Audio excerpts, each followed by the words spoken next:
కూడా చెప్పకూడదు ఒకసారి.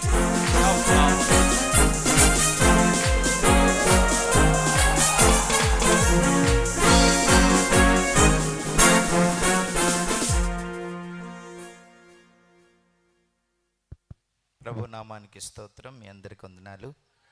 కుటుంబ ఆశీర్వాద ప్రార్థన కూడికలు 4 దినములు ఏర్పాటు చేసి ఈ చివరి దినం మీకు దైవ వర్తమానాన్ని అందించడానికి నన్ను ఇక్కడికి ప్రేమతో ఆహ్వానించిన దైవజనులు స్థానిక సంఘ కాపరి రెవరెండ్ ఎం సుమన్ బాబు గారికి, అలాగే అమ్మగారికి ప్రత్యేకమైన వందనాలు. అలాగే సంఘ పెద్దలకు, స్త్రీల సమాజం, యవనస్తులు, చిన్నపిల్లలు అందరికీ కూడాను ప్రత్యేకమైన వందనాలు.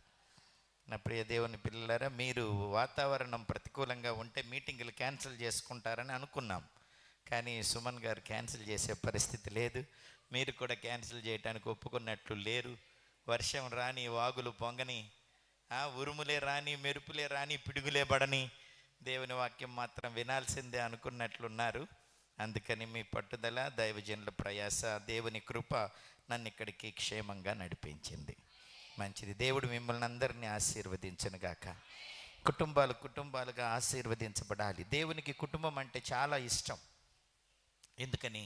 కుటుంబంలో ఉన్న తల్లి, తండ్రి, పిల్లలు వారు దేవుని సృష్టి, దేవుని ప్రతినిధులు. దేవుడు మనల్ని అందరినీ ప్రాణం ఇచ్చి కొనుక్కున్నాడు. తన రాజ్యం కొరకు మనల్ని అందరినీ పిలిచాడు. కనుక కుటుంబం అంటే దేవునికి చాలా ఇష్టం. కుటుంబం అంటే సాతానుకు చాలా కోపం.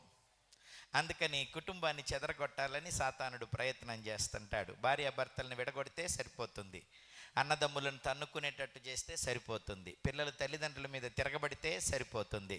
కాబట్టి కుటుంబాన్ని కూలిస్తే దేవుడు ఏమీ చేయలేడు. కుటుంబం కలిసి ఉంటే దేవుడు చాలా పనులు చేస్తాడు. కనుక కుటుంబాలు కూలిపోవాలన్నది సాతాను యొక్క సంకల్పం. కుటుంబాలు ఐక్యంగా ఉండి ప్రేమానురాగాలతో దేవుని పనిలో ఉండాలన్నది దేవుని యొక్క ఉద్దేశం. కనుక కుటుంబాలుగా ఆశీర్వదించబడటం అనేది దేవుని యొక్క మహాప్రణాళిక. 115వ కీర్తన గనక మీరు చూస్తే అక్కడ ఆశీర్వదించు ప్రభు గురించి చెప్పబడుతోంది. ఆశీర్వదించేది దేవుడే.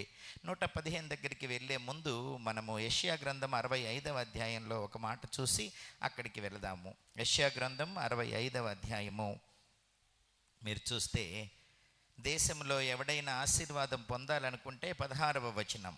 యెషయా గ్రంథం 65వ అధ్యాయము 16వ వచనం. మీరు పోటీపడి చదవకండి, నేను చదువుతా.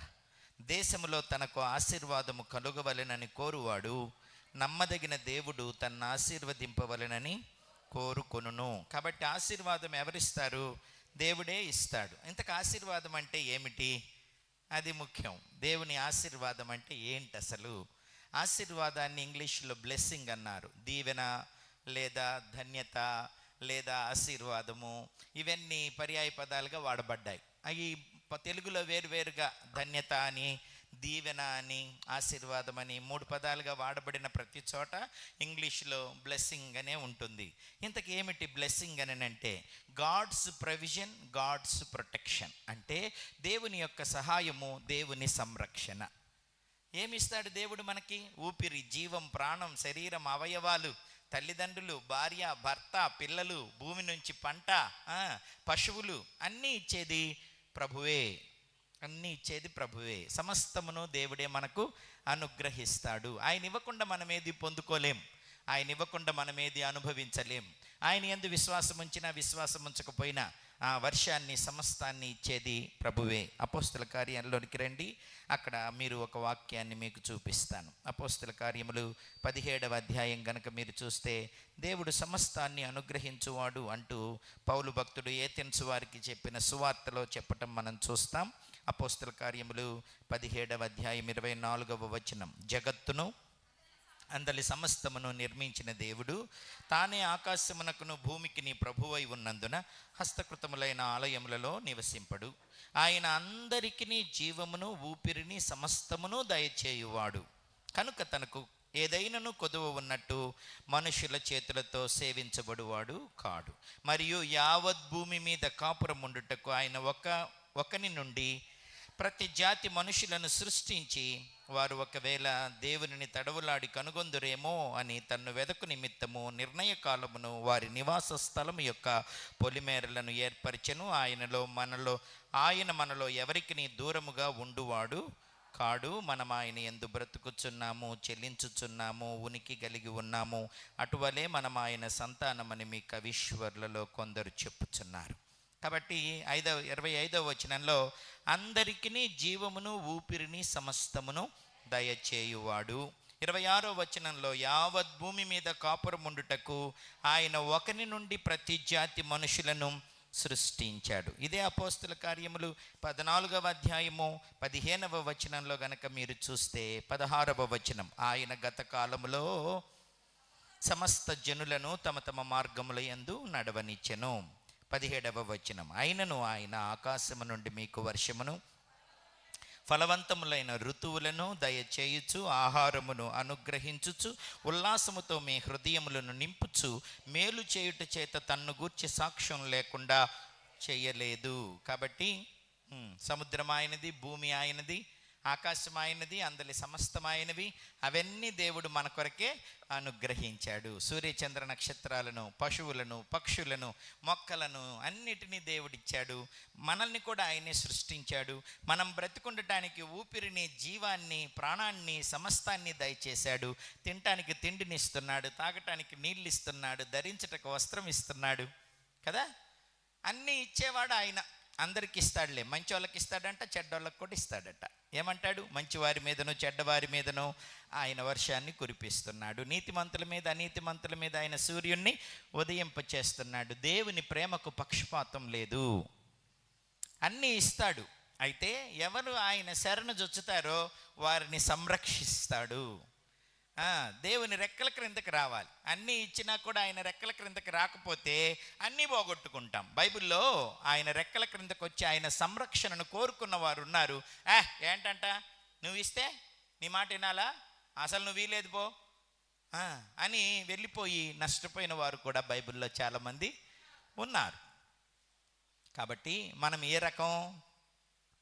దేవుని రెక్కల క్రింద ఉండే రకమా, ఇచ్చిన వాటన్నింటినీ కాపాడుకునే రకమా, పోగొట్టుకునే రకమా అన్నది అర్థం చేసుకోవాలి. కొందరు శరీరాన్ని పోగొట్టుకుంటారు, అవయవాలను పాడు చేసుకుంటారు, డబ్బు పోగొట్టుకుంటారు, ఆస్తి పోగొట్టుకుంటారు, అయిన వారిని పోగొట్టుకుంటారు, పిల్లల్ని పోగొట్టుకుంటారు, భాగస్వాముల్ని పోగొట్టుకుంటారు. అన్నీ పోగొట్టుకొని చివరికి ఆత్మను కూడా నష్టం చేసుకొని నిత్య నాశనానికి కొనిపోబడుతుంటారు. దేవుడు అందరికీ ఇచ్చేది అందరికీ ఇస్తాడు, కానీ కాపాడుకోవటం మాత్రం చాలా జాగ్రత్తగా ఉండాలి. దేవుడు ఇచ్చిన తర్వాత నువ్వు కాపాడుకోవాలి. దావీదు భక్తుడు మరణించేటప్పుడు తన కుమారుడైన సొలొమోనుకి ఏం చెప్పాడో చూడండి. రాజులు మొదటి గ్రంథము 2వ అధ్యాయంలో గనక మీరు చూస్తే ప్రారంభంలో దావీదునకు మరణకాలం సమీపింపగా అతడు తన కుమారుడైన సొలొమోనునకు ఈలాగు ఆజ్ఞ ఇచ్చెను, లోకులందరూ పోవలసిన మార్గమును నేను పోవుచున్నాను, కాబట్టి నీవు ధైర్యం తెచ్చుకొని నిబ్బరము కలిగి నీ దేవుడైన యెహోవా అప్పగించిన దానిని కాపాడి ఆయన మార్గములను అనుసరించిన ఎడల నీవు ఏ పని పూనుకొనినను ఎక్కడ తిరిగినను అన్నిటిలో వివేకముగా నడుచుకొందువు. మోషే ధర్మశాస్త్రములో వ్రాయబడి ఉన్న దేవుని కట్టడలను, ఆయన నియమించిన ధర్మమంతటిని, ఆయన న్యాయ విధులను, శాసనములను గైకొనుము. అప్పుడు నీ పిల్లలు తమ ప్రవర్తన విషయంలో జాగ్రత్తగా ఉండి నా ఎదుట తమ పూర్ణ హృదయముతోనూ పూర్ణ మనస్సుతోనూ సత్యమును అనుసరించి నడుచుకుని ఎడల ఇశ్రాయేలీయుల రాజ్య సింహాసనము మీద ఆసీనుడగు ఒకడు నీకుండక మానడని యెహోవా నన్ను గూర్చి ప్రమాణం చేసిన మాట స్థిరపరచును. కాబట్టి ఏం చెప్పాడు? నేను పోతున్నాను రా, నేను పోయిన తర్వాత దేవుడు నీకు ఇచ్చిన వాటిని నువ్వు జాగ్రత్తగా కాపాడుకోవాలి. అందుకు దేవుని ఆజ్ఞల మార్గంలో నువ్వు ఉండాలి, దేవుని చిత్తం నువ్వు చెయ్యాలి. అప్పుడు నువ్వు ఎక్కడికి వెళ్ళినా ఏ పని చెయ్య పూనుకున్నా నువ్వు ఆశీర్వదించబడతావు. దేవుడు నాతో వాగ్దానం చేశాడు, ఏమని? నీ సంతానంలో ఒకడు సింహాసనం మీద ఉండక మానడు అని చెప్పాడు. ఎప్పుడు? పూర్ణ హృదయంతో పూర్ణ మనస్సుతో మీరు దేవుని ఆజ్ఞలు పాటించినప్పుడే ఇది స్థిరపరచబడుతుంది, లేకపోతే ఆ నిబంధన వీగిపోతుంది. దేవుని మాట, దేవుని ప్రమాణం నుంచి మీరు తప్పిపోతారు. దేవుని ప్రమాణం ఏమిటి? మీరు నా మాట వినండి, నేను మిమ్మల్ని ఆశీర్వదిస్తాను. అంటే ఏమిటి? కావలసినవన్నీ దేవుడిస్తాడు. ఇచ్చిన వాటిని దేవుడే కాపాడకపోతే మనం కాపాడుకోలేము. అందుకే యెహోవా సూర్యుడును కేడెమునై ఉన్నాడు. కీర్తనల గ్రంథం 84వ అధ్యాయం. యెహోవా సూర్యుడును కేడెమునై ఉన్నాడు. కీర్తనల గ్రంథం 84వ అధ్యాయం. దేవుని మందిర సౌందర్యం గురించి చెబుతూ, దేవుని మందిరములో నివసించు వారు ధన్యులు అంటూ, దేవుని వలన బలమునందు మనుష్యులు ధన్యులు అంటూ, దేవుని యందు నమ్మిక ఉంచు వారు ధన్యులు అంటూ 3 ధన్యతలను అక్కడ తెలియచేశాడు. కీర్తనల గ్రంథం 84వ అధ్యాయం 4వ వచనం, నీ మందిరమందు నివసించువారు ధన్యులు. 5వ వచనం, నీ వలన బలమునందు మనుష్యులు ధన్యులు. 12వ వచనం చివరి లైన్, నీ యందు నమ్మిక ఉంచువారు ధన్యులు. చెప్పాను కదా, బ్లెస్సెడ్ బ్లెస్సెడ్ బ్లెస్సెడ్ అని ఉంటుంది అక్కడ. బ్లెస్సింగ్ అని అంటేనే గాడ్స్ ప్రొవిజన్, గాడ్స్ ప్రొటెక్షన్, అంటే దేవుని సహాయము, దేవుని సంరక్షణ. ఈ మాట కూడా అక్కడే ఉంది. 11వ వచనం చూడండి, దేవుడైన యెహోవా సూర్యుడును కేడెమునై ఉన్నాడు. యెహోవా కృపయు ఘనతయు అనుగ్రహించును. యథార్థముగా ప్రవర్తించు వారికి ఆయన ఏ మేలును చెయ్యక మానడు. మరి కీడు జరుగుతుందంటే ఏంటి అర్థం? మనము దేవుని రెక్కల క్రింద ఉండట్లేదు అని అర్థం. సూర్యుడు అని అంటే సర్వలోకానికి శక్తిని, వెలుగును ఇచ్చేవాడు. మరి నీతి సూర్యుడైన దేవుడు మానవ జీవితాలకు కావలసినవన్నీ అనుగ్రహిస్తాడు. ఇవ్వడమే కాదు, ఆయనే రాత్రనక పగలనక కునుకక నిద్రించక కాపాడుతాడు. మీరిద్దరు వాక్యం వింటలేదు. ఈ అమ్మాయి, నువ్వు అసలు ఈ లోకంలో లేవు, ఇటు చూడు, నన్ను చూడు, ఏం వింతగా చూస్తావే, ఇంతమందిని అనకుండా నిన్నే ఎందుకు అంటున్నాను? మంచిది, ఇటు చూడాలి, వాక్యం వినాలి. సరే, ఎక్కడి దాకా వచ్చాం మనం? యెహోవా సూర్యుడును, నువ్వు చెప్పమ్మా ఎక్కడుంది ఆ వాక్యం? ఇప్పుడు ఎతుకుతుంది. యెహోవా సూర్యుడును కేడెమునై ఉన్నాడు. ఆయన ఎవరిని గద్దించక అందరికీ ధారాళంగా దయచేస్తాడు. ఇచ్చిన దాన్ని కాపాడుకోవాలి. అందమైన, ఆరోగ్యమైన, కుటుంబమైన, తెలివైన, ఉద్యోగమైన, సంపాదన అయిన, ఆస్తిపాస్తులైన అన్నిటినీ దేవుడే ఇస్తాడు. నువ్వు కాపాడుకోవాలి. కాపాడుకోవాలంటే మరలా ఆయన దగ్గరికే రావాలి. అందరినీ కాపాడేది ప్రభువే. ఇప్పుడు ఇందాక చెప్పానే 115వ కీర్తన, ఆ కీర్తన దగ్గరికి రండి. యెహోవా ఎవరిని ఆశీర్వదిస్తాడు అని అంటే అక్కడ రాయబడిన మాట 12వ వచనం, యెహోవా మమ్మును మర్చిపోలేదు, ఆయన మమ్మును ఆశీర్వదించును. ఆయన ఇశ్రాయేలీయులను ఆశీర్వదించును, అహరోను వంశస్థులను ఆశీర్వదించును. పిల్లలనేమి పెద్దలనేమి తన యందు భయభక్తులు గల వారిని యెహోవా ఆశీర్వదించును. యెహోవా మిమ్మును మీ పిల్లలను వృద్ధి పొందించును. భూమి ఆకాశములను సృజించిన యెహోవా చేత మీరు ఆశీర్వదించబడిన వారు.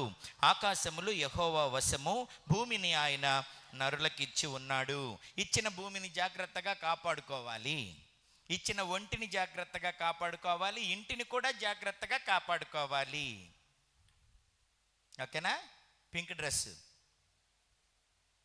పేర్లు తెలియదు కాబట్టి ఇక రంగులతో పిలవటమే, బట్టల రంగులతోటి మిమ్మల్ని. యవనస్తులు వాక్యం సరిగా వినాలా, దిక్కులు చూడకూడదే.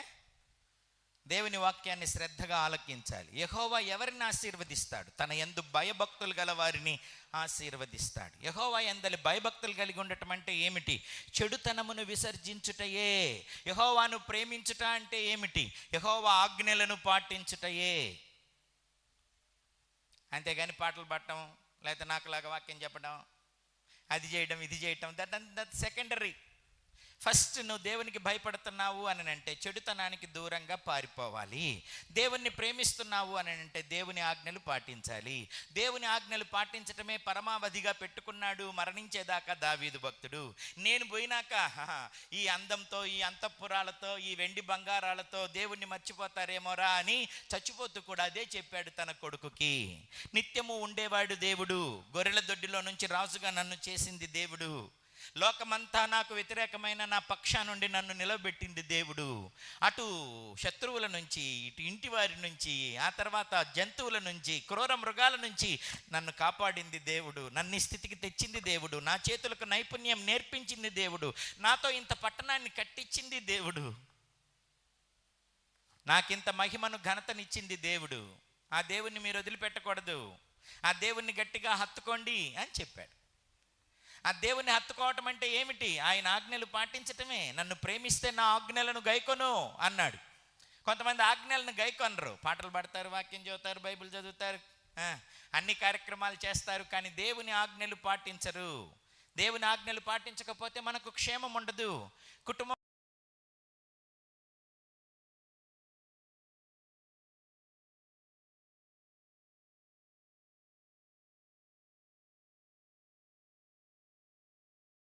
వాళ్ళ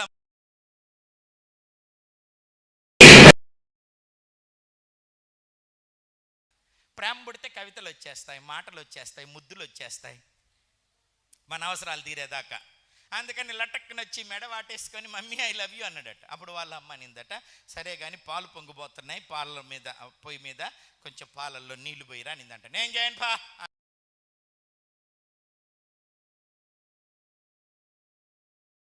మిగిలితే పాపం పోయింది వాడి భాగం అనుకొని మిగిలిన ఏమి తాగొచ్చు, కానీ తల్లి అట్ట చేయలేదు. పోయినాయే నా భాగం అనుకొని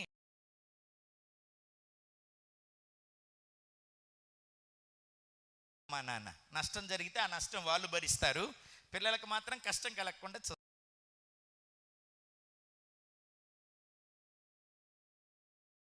ఇచ్చేసిందట. ఇక ఒక 3-4 నెలలు అయిపోయిన తర్వాత మరలా వీడికి ఇంకోసారి ప్రేమ.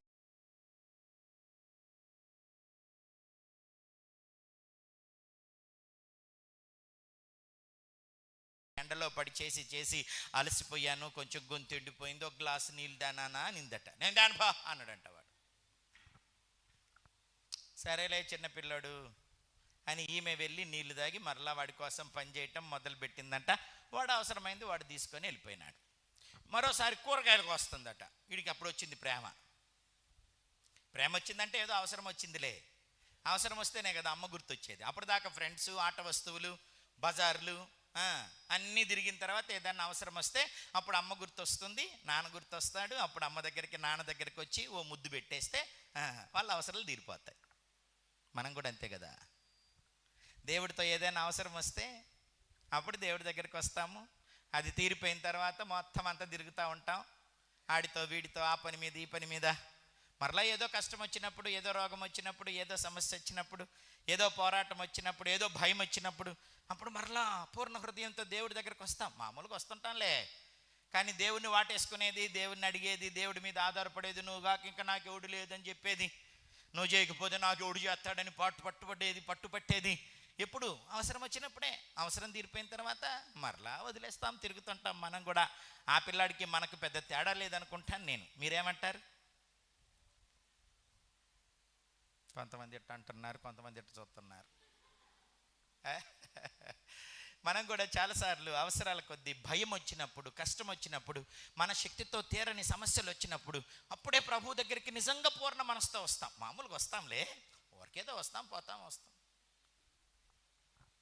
కానీ గట్టిగా పట్టుదల బట్టి ఇంకా నువ్వు చేయాల్సిందే, నువ్వు చేయకపోతే నాకు ఎవరు లేరు అనేది ఎప్పుడో తెలుసా? మన శక్తికి మించిన సమస్యలు వచ్చినప్పుడు అప్పుడు పూర్ణ మనసుతో వస్తాం, పూర్ణ వివేకంతో వస్తాం. మిగతా టైంలో ఏదో వచ్చామంటే వచ్చాం, పోయామంటే పోయాం. ఎందుకు వచ్చాము, ఎందుకు పోతున్నాం కూడా అర్థం కాకుండా ఉంటుంది కొన్నిసార్లు మన పరిస్థితి. అట్లాగే వాళ్ళమ్మ కూరగాయలు కోసేటప్పుడు వచ్చి వెనక మాలుగా గట్టిగా పట్టుకొని మమ్మీ ఐ లవ్ యూ అన్నాడట. చేతిలో ఉన్న దొండకాయ పక్కకు పోయి చేయి దిగిందట. బడబడా రక్తం గారిపోతుంది, లోపల ఉన్న ఎముక కూడా కనపడుతుందట, అంతగా కోసుకుపోయింది. అప్పుడు వెంటనే చెయ్యి ఇట్లా పట్టుకొని వాడిని మామూలుగా అయితే లాగి ఒకటి పీకాల. బుద్ధి లేదురా నీకు, ఏం పని చేస్తున్నావు, చూసే పని లేదా, చూడెట్ట దిగిందో పనికి మనలోడా అని పీకాలి. కానీ అమ్మ వాళ్ళు పిల్లల ప్రేమకి బానిసలు. వాళ్ళ ఊరికి ఒక ముద్దు పెట్టినా మురిసిపోతారు. వీళ్ళు లక్షలు ఖర్చు పెడుతుంటారు వాళ్ళ కోసం. వాళ్ళొక్క ముద్దు పెడితే మురిసిపోతారు. వాళ్ళు కాసేపు చక్కగా పట్టించుకుంటే చాలిక భూమి మీద నిలబడరు. వాళ్ళ చిన్న మాట, వాళ్ళ చిన్న మెప్పు, వాళ్ళ చిన్న ముద్దు వీళ్ళకి చాలా కోట్లతో విలువైంది. అందుకని పాపం ఏళ్ళు తగినా కూడా పట్టించుకోకుండా కొంచెం వంట రూమ్లోకి వెళ్ళి పసుపు కానీ అదేమంటారు కప్పొడి కానీ తీసుకురారా, అడ్డం పెడితే రక్తం ఆగిద్ది అనిందంట. వాడప్పుడే వెళ్ళొద్దండి. అప్పుడు కూడా నేను దానిపో అన్నాడట. అప్పుడు వాళ్ళమ్మ చొక్కా పట్టుకొని ముందుకు లాగి ఇంకొకసారి ఐ లవ్ యూ అనొద్దు, నీకు ఆ మాటకు విలువ తెలియదు. పాలు పొంగిపోతే నీళ్లు పోయమన్నాను, పోయలేదు, నష్టం, సరిపోని అనుకున్నా. గొంతెండిపోతుంది, నీళ్లు తీసుకురా అన్నాను, అప్పుడు కూడా తేలేదు, పోనీలే చిన్నపిల్లోడు తెలియదు అనుకున్నా.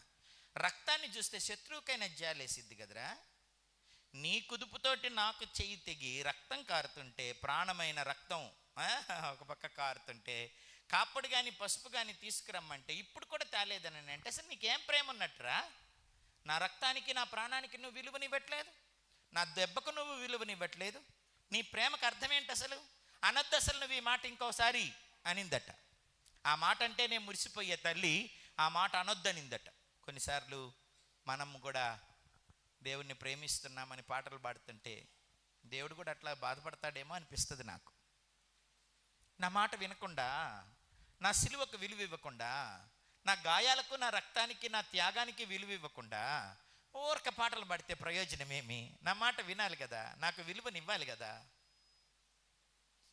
చాలాసార్లు మనం దేవునికి విలువనివ్వం, దేవుని మాటకు విలువనివ్వం, ఆయన ఆజ్ఞలను మనం పాటించాం. కానీ దేవుని మీద మనకు ప్రేమ ఉందని చెబుతాం, అందుకే మనం ఆశీర్వదించబడట్లేదు. నిజంగా దేవుని మనం ప్రేమిస్తే దేవుని ఆజ్ఞలు పాటించాలి. దేవుని ఆజ్ఞలు పాటిస్తే ఆయనకు లాభమా మనకు లాభమా? యెషయా గ్రంథం 48వ అధ్యాయము, యెషయా గ్రంథం 48వ అధ్యాయము 17వ వచనం గనక మీరు చూస్తే, యెషయా గ్రంథం 48వ అధ్యాయం 17వ వచనంలో ఇలా ఉన్నది. నేనే చదువుతాను, మీరు చదవకండి. నీ విమోచకుడును ఇశ్రాయేలు పరిశుద్ధ దేవుడునైన యెహోవా ఈలాగు సెలవిచ్చుచున్నాడు. నీకు ప్రయోజనము కలుగునట్లు నీ దేవుడినైన యెహోవానగు నేనే నీకు ఉపదేశము చేయుదును, నీవు నడవవలసిన త్రోవను నిన్ను నడిపించుదును. నీవు నా ఆజ్ఞలను ఆలకింపవలనని నేనెంతో కోరుచున్నాను. ఆలకించిన ఎడల నీ క్షేమము నది వలెను, నీ నీతి సముద్ర తరంగముల వలెను ఉండును. నీ సంతానము ఇసుక వలె విస్తారమగును, నీ గర్భఫలము దాని రేణువుల వలె విస్తరించును. వారి నామము నా సన్నిధి నుంచి కొట్టివేయబడదు, మరువబడదు. దేవుడు మర్చిపోకుండా, ఆయన జీవ గ్రంథంలో నీ పేరు కొట్టివేయబడకుండా, నీ సంతానము ఇసుక రేణువుల వలె విస్తరించి, నీ నీతి సముద్ర తరంగముల వలె ఉండి, నీ క్షేమము నదిలాగా విస్తరించాలి అని అంటే నువ్వు దేవుని ఆజ్ఞలు పాటించాలి. దేవుని ఆజ్ఞలు పాటిస్తే మనకే మేలు. అందుకే ప్రభు అన్నాడు, నా ఆజ్ఞలను పాటించే మనసు మాత్రమే మీకుంటే చాలు, అదే మీకు మేలు అన్నాడు. రండి ద్వితీయోపదేశకాండం.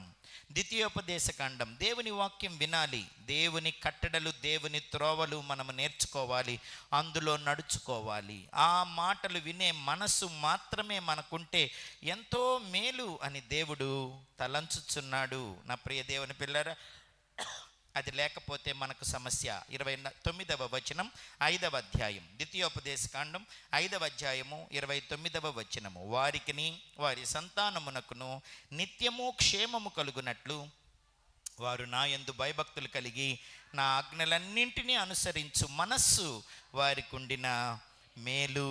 33వ వచనం. కాబట్టి మీరు కుడికే గాని ఎడమకే గాని తిరుగక మీ దేవుడైన యెహోవా ఆజ్ఞాపించినట్లు చేయుటకు జాగ్రత్త పడవలెను. మీరు స్వాధీనపరచుకొనబోవు దేశంలో మీరు జీవించుచు మేలు కలిగి దీర్ఘాయుష్మంతులగునట్లు మీ దేవుడైన యెహోవా మీకు ఆజ్ఞాపించిన మార్గములన్నింటిలో నడుచుకొనవలెను. అప్పుడే మనకు దీర్ఘాయుష్ కలుగుతుంది, మేలు కలుగుతుంది, క్షేమము కలుగుతుంది. ఈ అధ్యాయాలన్నీ కూడా మీరు చదివితే దేవుడు మీకు మేలు, అభివృద్ధి, దీర్ఘాయుష్యు కలుగుద్దన్నాడు. 6వ అధ్యాయం చదువుదామా? మొదటి 3 వచనాలు. నీవును నీ కుమారుడును నీ కుమారుని కుమారుడును నీ దేవుడైన యెహోవాకు భయపడి నేను నీకు ఆజ్ఞాపించు ఆయన కట్టడలన్నీయు ఆజ్ఞలన్నీయు నీ జీవిత దినములన్నింటిను గైకొనుచు నీవు దీర్ఘాయుష్మంతుడవగునట్లు, అక్కడ అండర్లైన్ చేసుకోండి, దీర్ఘాయుష్మంతుడవగునట్లు మీరు స్వాధీనపరుచుకొనుటకు ఏరు దాటి వెళ్ళుచున్న దేశమందు మీరు జరుపుకొనుటకు మీకు బోధింపవలనని మీ దేవుడైన యెహోవా ఆజ్ఞాపించిన ధర్మమంతయు, అనగా కట్టడలు, విధులు ఇవే. కాబట్టి ఇశ్రాయేలు అంటే అర్థము దేవుని ప్రజ అని, గాడ్స్ పీపుల్. కాబట్టి మనమందరం దేవుని ప్రజలం. నీ పితరుల దేవుడైన యెహోవా నీతో చెప్పిన ప్రకారము పాలు తేనెలు ప్రవహించు దేశంలో మేలు కలిగి బహుగా అభివృద్ధి పొందినట్లు నీవు వాటిని విని అనుసరించి నడుచుకోవాలి. ఎవరెవరట? నీవు, నీ కుమారుడు, నీ కుమారుని కుమారుడు. 3 తరాలు ఎవరైనా చూస్తారు జనరల్గా. దీర్ఘాయుష్మంతులైతే 2 తల్లిదండ్రులు వాళ్ళ పిల్లల్ని, వాళ్ళకు పుట్టిన పిల్లల్ని చూస్తారు. నీ పిల్లల పిల్లలను నీవు చూసేదవు అనేది దేవుని యొక్క ఆశీర్వాదం. దీర్ఘాయుష్ దేవుని ఆశీర్వాదం, మేలు దేవుడిచ్చే ఆశీర్వాదం, అభివృద్ధి దేవుని ఆశీర్వాదం. ఎక్కడేసిన గొంగలు అక్కడే అన్నట్టుంటుంది కొన్ని జీవితాలు. లేదు, అభివృద్ధి చెందాలి. మునుపటి తరం కంటే ఈ తరం ఇంకాస్త వృద్ధిలోనికి రావాలి. అర్థమవుతుందా? దావీదు గొర్రెలు కాసుకునేవాడు రాజు అయినాడు. సొలొమోను బాగా పేరు ప్రఖ్యాతలు కలిగిన, ప్రపంచమంతా తెలిసే రాజు అయినాడు. అర్థమవుతుందా? అట్లాగా ఒక తరం కంటే ఒక తరం అభివృద్ధి చెందాలి. చదువుల్లో కానీ, భక్తిలో కానీ, ఇంటిలో, వస్తువుల్లో, వాహనాల్లో, వస్త్రాల్లో, అన్నిటిలో అభివృద్ధి చెందాలి. వారి ప్రవర్తనలో కూడా అభివృద్ధి చెందాలి. అంతేగాని తల్లిదండ్రుల కంటే మరలా దీనస్థితిలోకి వెళ్ళిపోకూడదు. అమ్మ వాళ్ళు కూలీ నాలి చేసుకునే వాళ్ళైతే వీళ్ళకి కనీసం ప్రైవేట్ ఉద్యోగం అన్నా రావాలి. ప్రైవేట్ ఉద్యోగాలు చేసుకునే వాళ్ళైతే తర్వాత తరం గవర్నమెంట్ ఉద్యోగస్తులు అవ్వాలి. ఆ తర్వాత వాళ్ళు టీచర్లో లేకపోతే ఏదో ఎంఆర్ఓ ఎండిఓ అయితే ఆ 4వ తరం వాళ్ళు కలెక్టర్లు అవ్వాలా. దాన్ని అభివృద్ధి అంటారు. అంతేగాని అమ్మా నాన్న గవర్నమెంట్ ఉద్యోగస్తులైతే వీళ్ళు జులాయిగా వచ్చిన పెన్షన్ తీసుకొని తిని తిరుగుతుంటే అది అభివృద్ధి ఎట్ట అవుద్ది? మా ఇంట్లో చదువుకున్న వాళ్ళే లేరు, మా తరంలో మా తండ్రులు మేము ఎట్టాగో చదువుకొని ఉద్యోగం తెచ్చుకున్నాము అని అంటే వాళ్ళ పిల్లలు మరలా ఉద్యోగం లేకుండా రోడ్ల మీద తిరుగుతుంటే అది అభివృద్ధి ఎట్లాగా అవుతుంది? అవదు. అలా ఎందుకయ్యారు? వారు తల్లిదండ్రుల కష్టార్జితాన్ని సరిగా వినియోగించుకోలేదు, వారి తెలివితేటలను సరిగా వినియోగించుకోలేదు, వాళ్ళ సమయాన్ని సరిగా వినియోగించుకోలేదు, వాళ్ళు కట్టిన ఫీజులకు తగ్గట్టుగా చదువుకోలేదు. మరి ఏం చేశారు? ఫ్రెండ్స్ తోటో, సినిమాలో, షికారులో, మత్తు పదార్థాలు, ఆడపిల్లలో, అపవిత్రమైన ప్రేమలో జీవితాన్ని వ్యర్థం చేసుకున్నారు. అందుకే అమ్మా నాన్న కంటే అధోగతికి వచ్చారు. అమ్మా నాన్న ఒక మెట్టులాగా చేసుకొని పైకి వెళ్ళొద్దు, అక్కడ నుంచి పిల్లలు ఇంకా పైకి వెళ్ళొద్దు. ఏం జరుగుతుంటుందో తెలుసా? గవర్నమెంట్ ఉద్యోగాలు లేకపోతే కొంచెం సమృద్ధి ఉన్న ఇంటిలో సుఖం ఎక్కువైపోయి, గారాభం ఎక్కువైపోయి పిల్లలు అధోగతిలో పడిపోతుంటారు. ఎందుకని? వాళ్ళకున్న వాటిని వాళ్ళు సరిగా వినియోగించుకోరు. కూలీ నాలి చేసి అమ్మ నాన్న డబ్బులు ఇస్తే చదువుకొని ఉద్యోగస్తులైన ఉద్యోగస్తుల పిల్లలు ఈరోజు మరలా నిష్ప్రయోజకులై తిరుగుతున్నారంటే ఏంటి అర్థం? వీళ్ళ సమృద్ధిలో దేవుడిచ్చిన సమృద్ధిని, తల్లిదండ్రులు ఇచ్చిన సమృద్ధిని వాళ్ళు సరిగా వినియోగించుకోలేదు. నీకు ఇచ్చిన దాన్ని నువ్వు జాగ్రత్తగా కాపాడుకోవాలి, ఇంకాస్త పైకి వెళ్ళాలి. అందుకు దేవుని యందు భయం ఉండాలి, అందుకు దేవుని ఆజ్ఞలు పాటించాలి. దేవుని ఆజ్ఞలు పాటిస్తే నువ్వు క్షేమంగా ఉంటావు, దీర్ఘాయుష్మంతుడు అవుతావు, వర్ధిల్లుతావు, మేలు కలిగి ఉంటావు. తరం వెంట తరం అలాగూ అభివృద్ధి చెందాలి. దేవుడు అందరినీ ఆశీర్వదిస్తాడు, ఆయనకేం పక్షపాతం లేదు. ఆశీర్వదించబడాలనంటే దేశంలో నమ్మదగిన దేవుని యందే మీరు నమ్మిక ఉంచాలి, అప్పుడే ఆయన ఆశీర్వదిస్తాడు. ఆశీర్వాదం అంటే ఆయన మీకు కావలసినవన్నీ అనుగ్రహిస్తాడు, ఇచ్చినవన్నీ సంరక్షిస్తాడు. ఆయన రెక్కల క్రింద ఉండాలి. ఆయనను, ఆయన సన్నిధిని, ఆయన వాక్యాన్ని, ఆయన ఆజ్ఞలను, ఆయన యందలి భయభక్తులను దాటి బయటికి వెళ్ళిపోకూడదు. అలా వెళ్ళిపోయిన వాళ్ళందరూ చాలామంది నష్టపోయినారు. మనము నష్టపోకుండా ఉండాలనంటే కుటుంబాలుగా దేవుని సన్నిధిలో ఉండాలి. ఒక అద్భుతమైన వాక్యాన్ని దైవజనులు పత్రికలో రాసినారు. ఈ కుటుంబ ఆశీర్వాద పండుగల సందర్భంగా, కూడికల సందర్భంగా అది దావీదు చెప్పిన మాట. సమూయేలు 2వ గ్రంథము 7వ అధ్యాయంలో దావీదు చెప్పిన ఆ మాట ఉన్నది. 28వ వచనం, యెహోవా నా ప్రభువా మేలు చేయుదు అని నీవు నీ దాసుడునైన నాకు సెలవిచ్చి ఉన్నావే. నీవు దేవుడవు గనక నీ మాట సత్యం. దయచేసి నీ దాసుడునైన నా కుటుంబము నిత్యము నీ సన్నిధిని ఉండునట్లుగా దానిని ఆశీర్వదించుము. యెహోవా నా ప్రభువా నీవు సెలవిచ్చి ఉన్నావు, నీ ఆశీర్వాదము నొంది నా కుటుంబము నిత్యము ఆశీర్వదింపబడునుగాక. ఏంటి ఆశీర్వాదం అంటే? చెప్పానుగా మీకు. ఆశీర్వాదం అని అంటే గాడ్స్ ప్రొవిజన్, గాడ్స్ ప్రొటెక్షన్. చెప్పండి. చదువు రాని వాళ్ళు కూడా చెప్పడానికి ప్రయత్నం చేస్తున్నారే. చెప్పండి, అందరు చెప్పాలి. God's provision, God's protection. ఇప్పుడు తెలుగులో చదువుదాం. దేవుని యొక్క సహాయము, దేవుని యొక్క సంరక్షణ. చెప్పండి.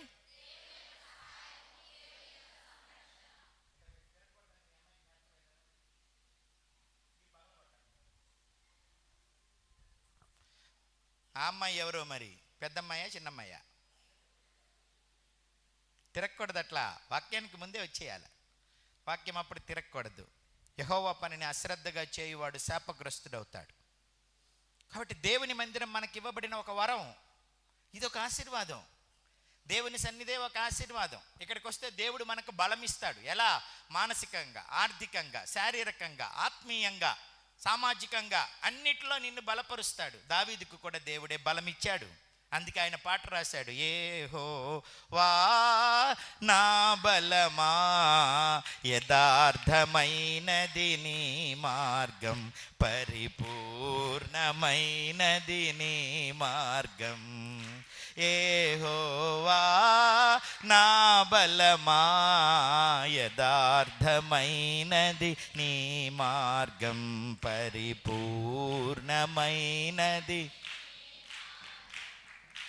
యెహోవా నా దీపమును వెలిగించువాడు, నా చీకటిని వెలుగుగా చేయును. నా దీపమును వెలిగించువాడు, నా చీకటిని వెలుగుగా చేయును. జలరాశుల నుండి బలమైన చేతితో, జలరాశుల నుండి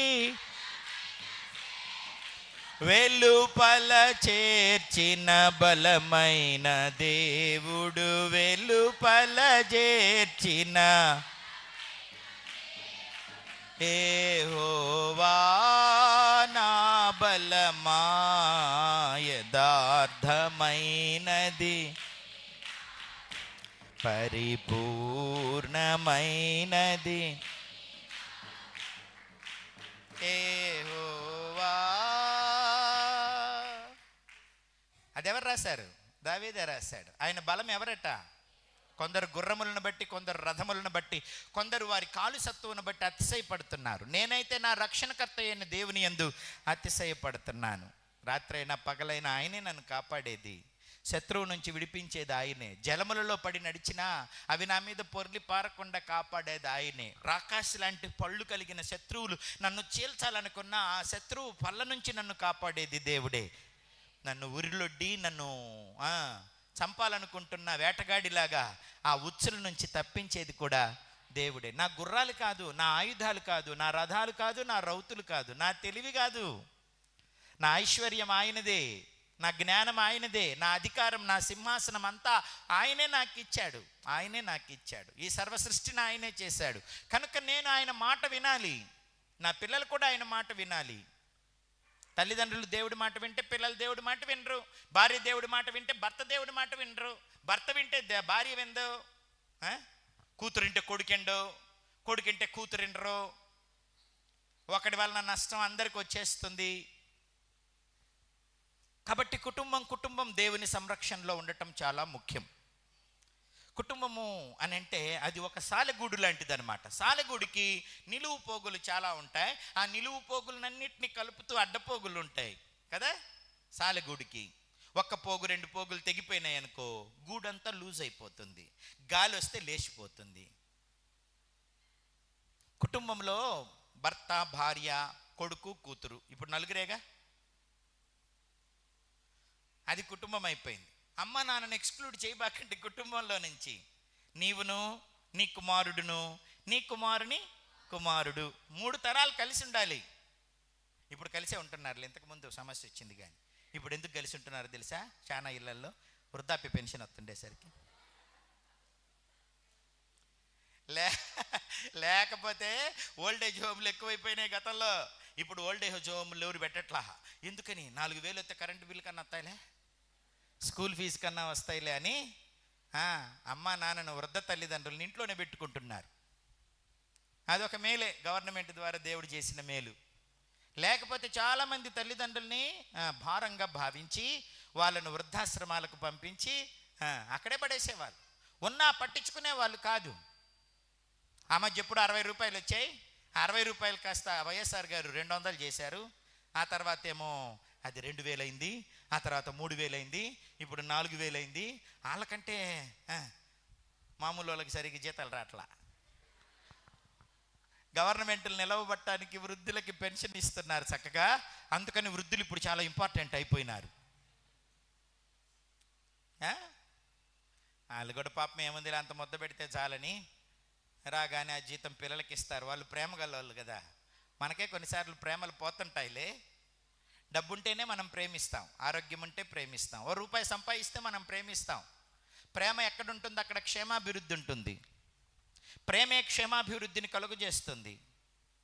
ప్రేమ కలిగి ఉండాలి, తరాల మధ్య ప్రేమ ఉండాలి. అమ్మ నాన్న ఉండాలి ఇంట్లో, వాళ్ళే మనకు దీవెన. వృద్ధులైన తల్లిదండ్రులే మనకు దీవెన. ఏ కుటుంబం అన్న దీవించబడాలంటే ఆ కుటుంబంలో అమ్మ నాన్న ప్రేమించబడాలి, పోషించబడాలి, సంరక్షించబడాలి. భారంగా చూడకూడదు, కొట్టకూడదు, వాళ్ళని తిట్టకూడదు, అవమానపరచకూడదు, అన్నం పెట్టకుండా ఉండకూడదు, బట్టలు ఇవ్వకుండా ఉండకూడదు, వాడి బాగోగులు చూడకుండా ఉండకూడదు, వృద్ధులను నిర్లక్ష్యం చేయకూడదు. ఎప్పుడు వృద్ధులను నిర్లక్ష్యం చేయకూడదు. వృద్ధులను సన్మానించమన్నాడు దేవుడు. వాళ్ళు ఎంతకాలం ఉంటారు, ఎంత తింటారండి? అంత తింటారు. వాళ్ళు కన్నీరు పెట్టుకుంటే మన కుటుంబాలు కష్టాల పాలైపోతుంది. మన అమ్మా నాన్న అవ్వచ్చు, మన అత్త మామ అవ్వచ్చు, కుటుంబం దీవించబడాలి అని అంటే వారిని సన్మానించాలి, వారిని ప్రేమించాలి. వాళ్ళు మధ్యాహ్నం తింటే సాయంత్రం తినలేరు, చాలామందికి అరగదిగా. అంత అన్నం పెట్టడానికి కూడా మనం కష్టపడకూడదు. డబ్బు కోసం వాళ్ళని ఉంచుకోకూడదు. డబ్బు లేకపోయినా వారిని ప్రేమించాలి. ఎందుకు?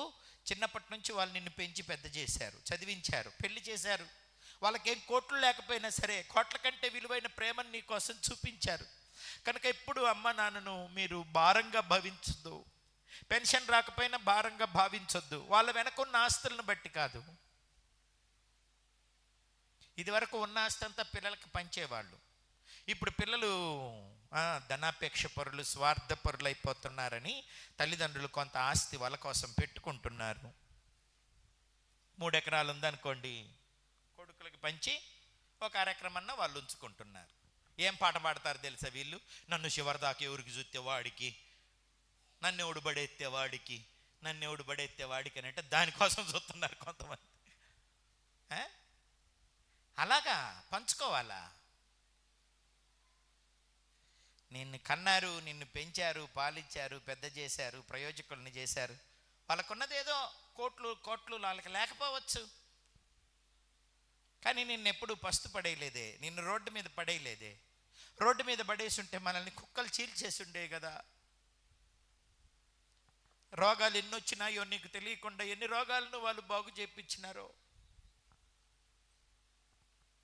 ఎంత అన్నం పెట్టారో, ఎంత చదివించారో, దానికి ఎన్ని రోజులు వాళ్ళు పస్తులుండి మాడు చెక్కలు తిన్నారో.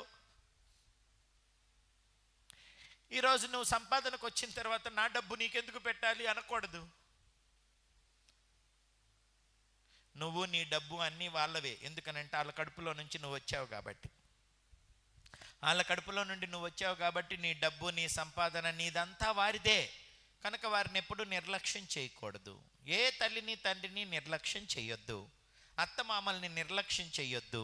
కుటుంబం ఆశీర్వదించబడాలంటే ఫస్ట్ నీ తల్లిని నీ తండ్రిని సన్మానించాలి. దేవుడిచ్చిన 10 ఆజ్ఞల్లో ఒక ఆజ్ఞ, నేను నీకిచ్చు దేశంలో నువ్వు దీర్ఘాయుష్మంతుడు అవ్వాలి అని అంటే నీ తల్లిని నీ తండ్రిని సన్మానించాలి. ఎక్కిరించటం, కొక్కిరించటం, కొట్టటం, తిట్టటం, బయటికి నెట్టేయటం చేయకూడదు. అలా చేస్తే నువ్వు దేశంలో నుంచి కక్కివేయబడతావట, నిర్మూలించబడతావు, నశించిపోతావు, ఎండిపోతావు, ఫలించవు, నువ్వు క్షేమంగా జీవించలేవు.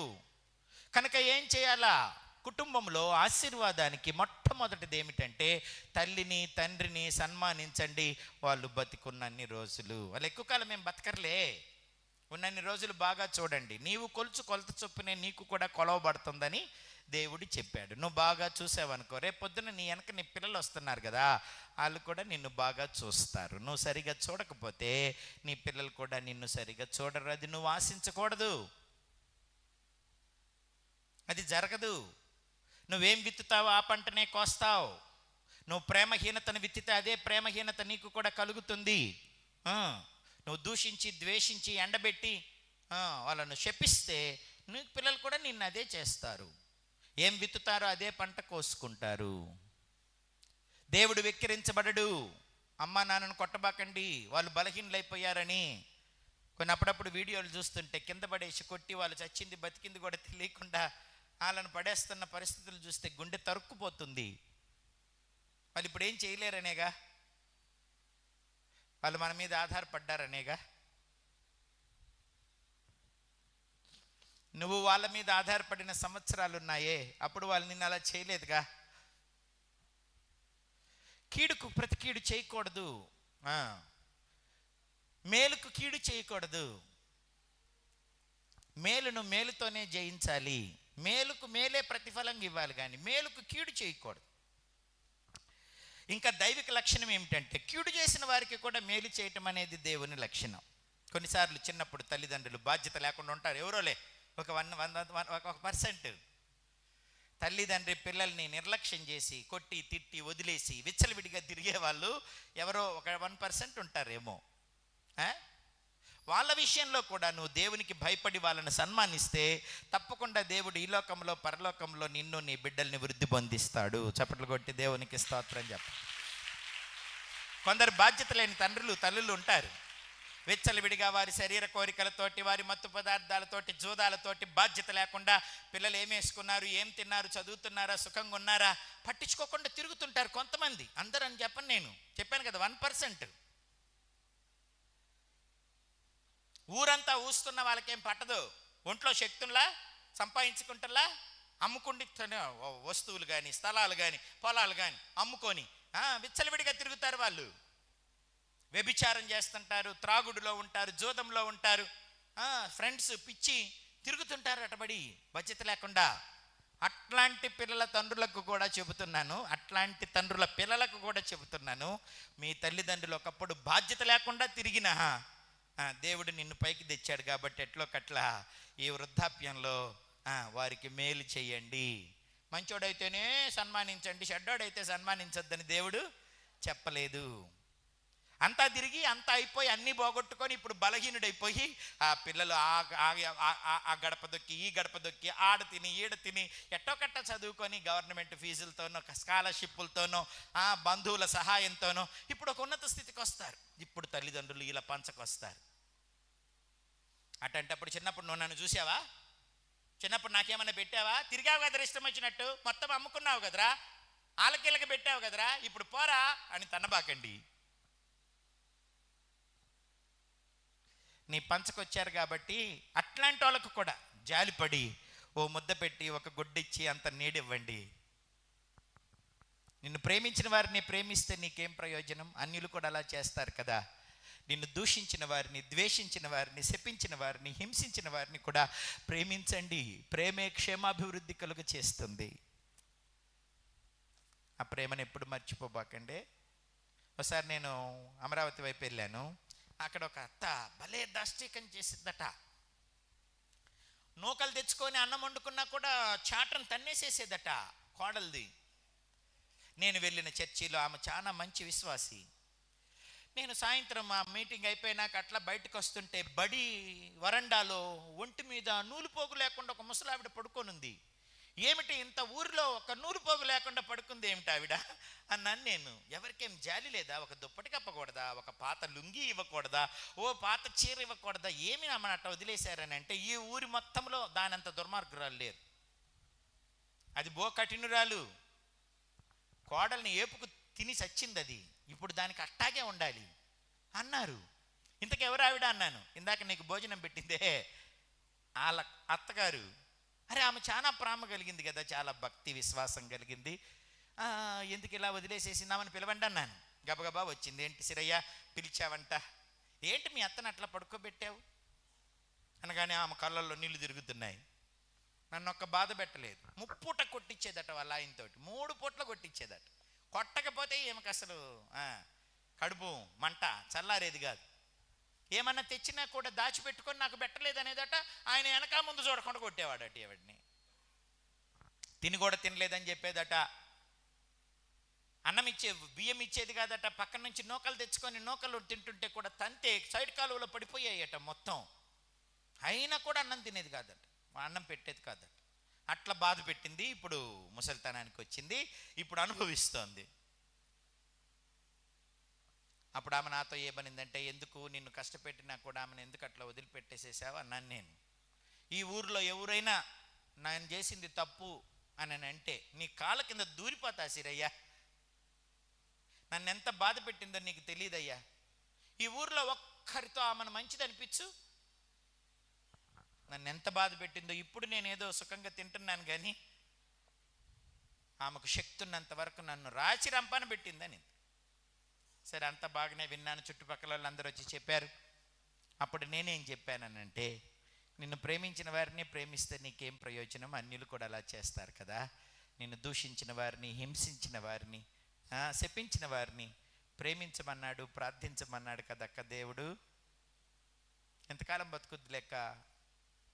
దేవుని బట్టి క్షమించేయక్క. ఆమె ఒంటి మీద ఏదన్నా కప్పక్క అన్నాను. ఇక చూడండి, వెంటనే గోడ కొట్టిన బంతిలాగా స్పీడ్గా వెళ్ళిపోయింది వాళ్ళ ఇంటికి. నేను అనుకున్నాను, నన్నంతా రాసి రంపాన పెడితే ఊరంతా నా మీద జాలి పడతా, దానికి ఇదే గతి పట్టాలని కూడా చెబుతుంటే మళ్ళా వాక్యాలు చెప్పి నన్ను ప్రేమించమంటాడా అని నా మీద కోపం వచ్చిందేమో, అందుకే వెళ్ళిపోయింది అనుకున్నాను నేను. ఎంత స్పీడ్గా వెళ్ళిందో అంత స్పీడ్గా వచ్చింది. వచ్చేటప్పుడు కొత్త చీర పట్టుకొచ్చింది. ఆ చీరకు కుచ్చులు పోకుండా దారాలు కడతారు కదా, కొత్త చీరకి దారం కుడతారు కదా, ఆ దారం కూడా తీలా. అట్లాంటి ఒక కొత్త చీర తీసుకొస్తే నేనే ఆ దారం తెంచాను. చాలా థ్యాంక్స్ అక్క, నా మాట విన్నావు నువ్వు అన్నాను. నువ్వే వెళ్ళి కట్టు అని చెప్పాను.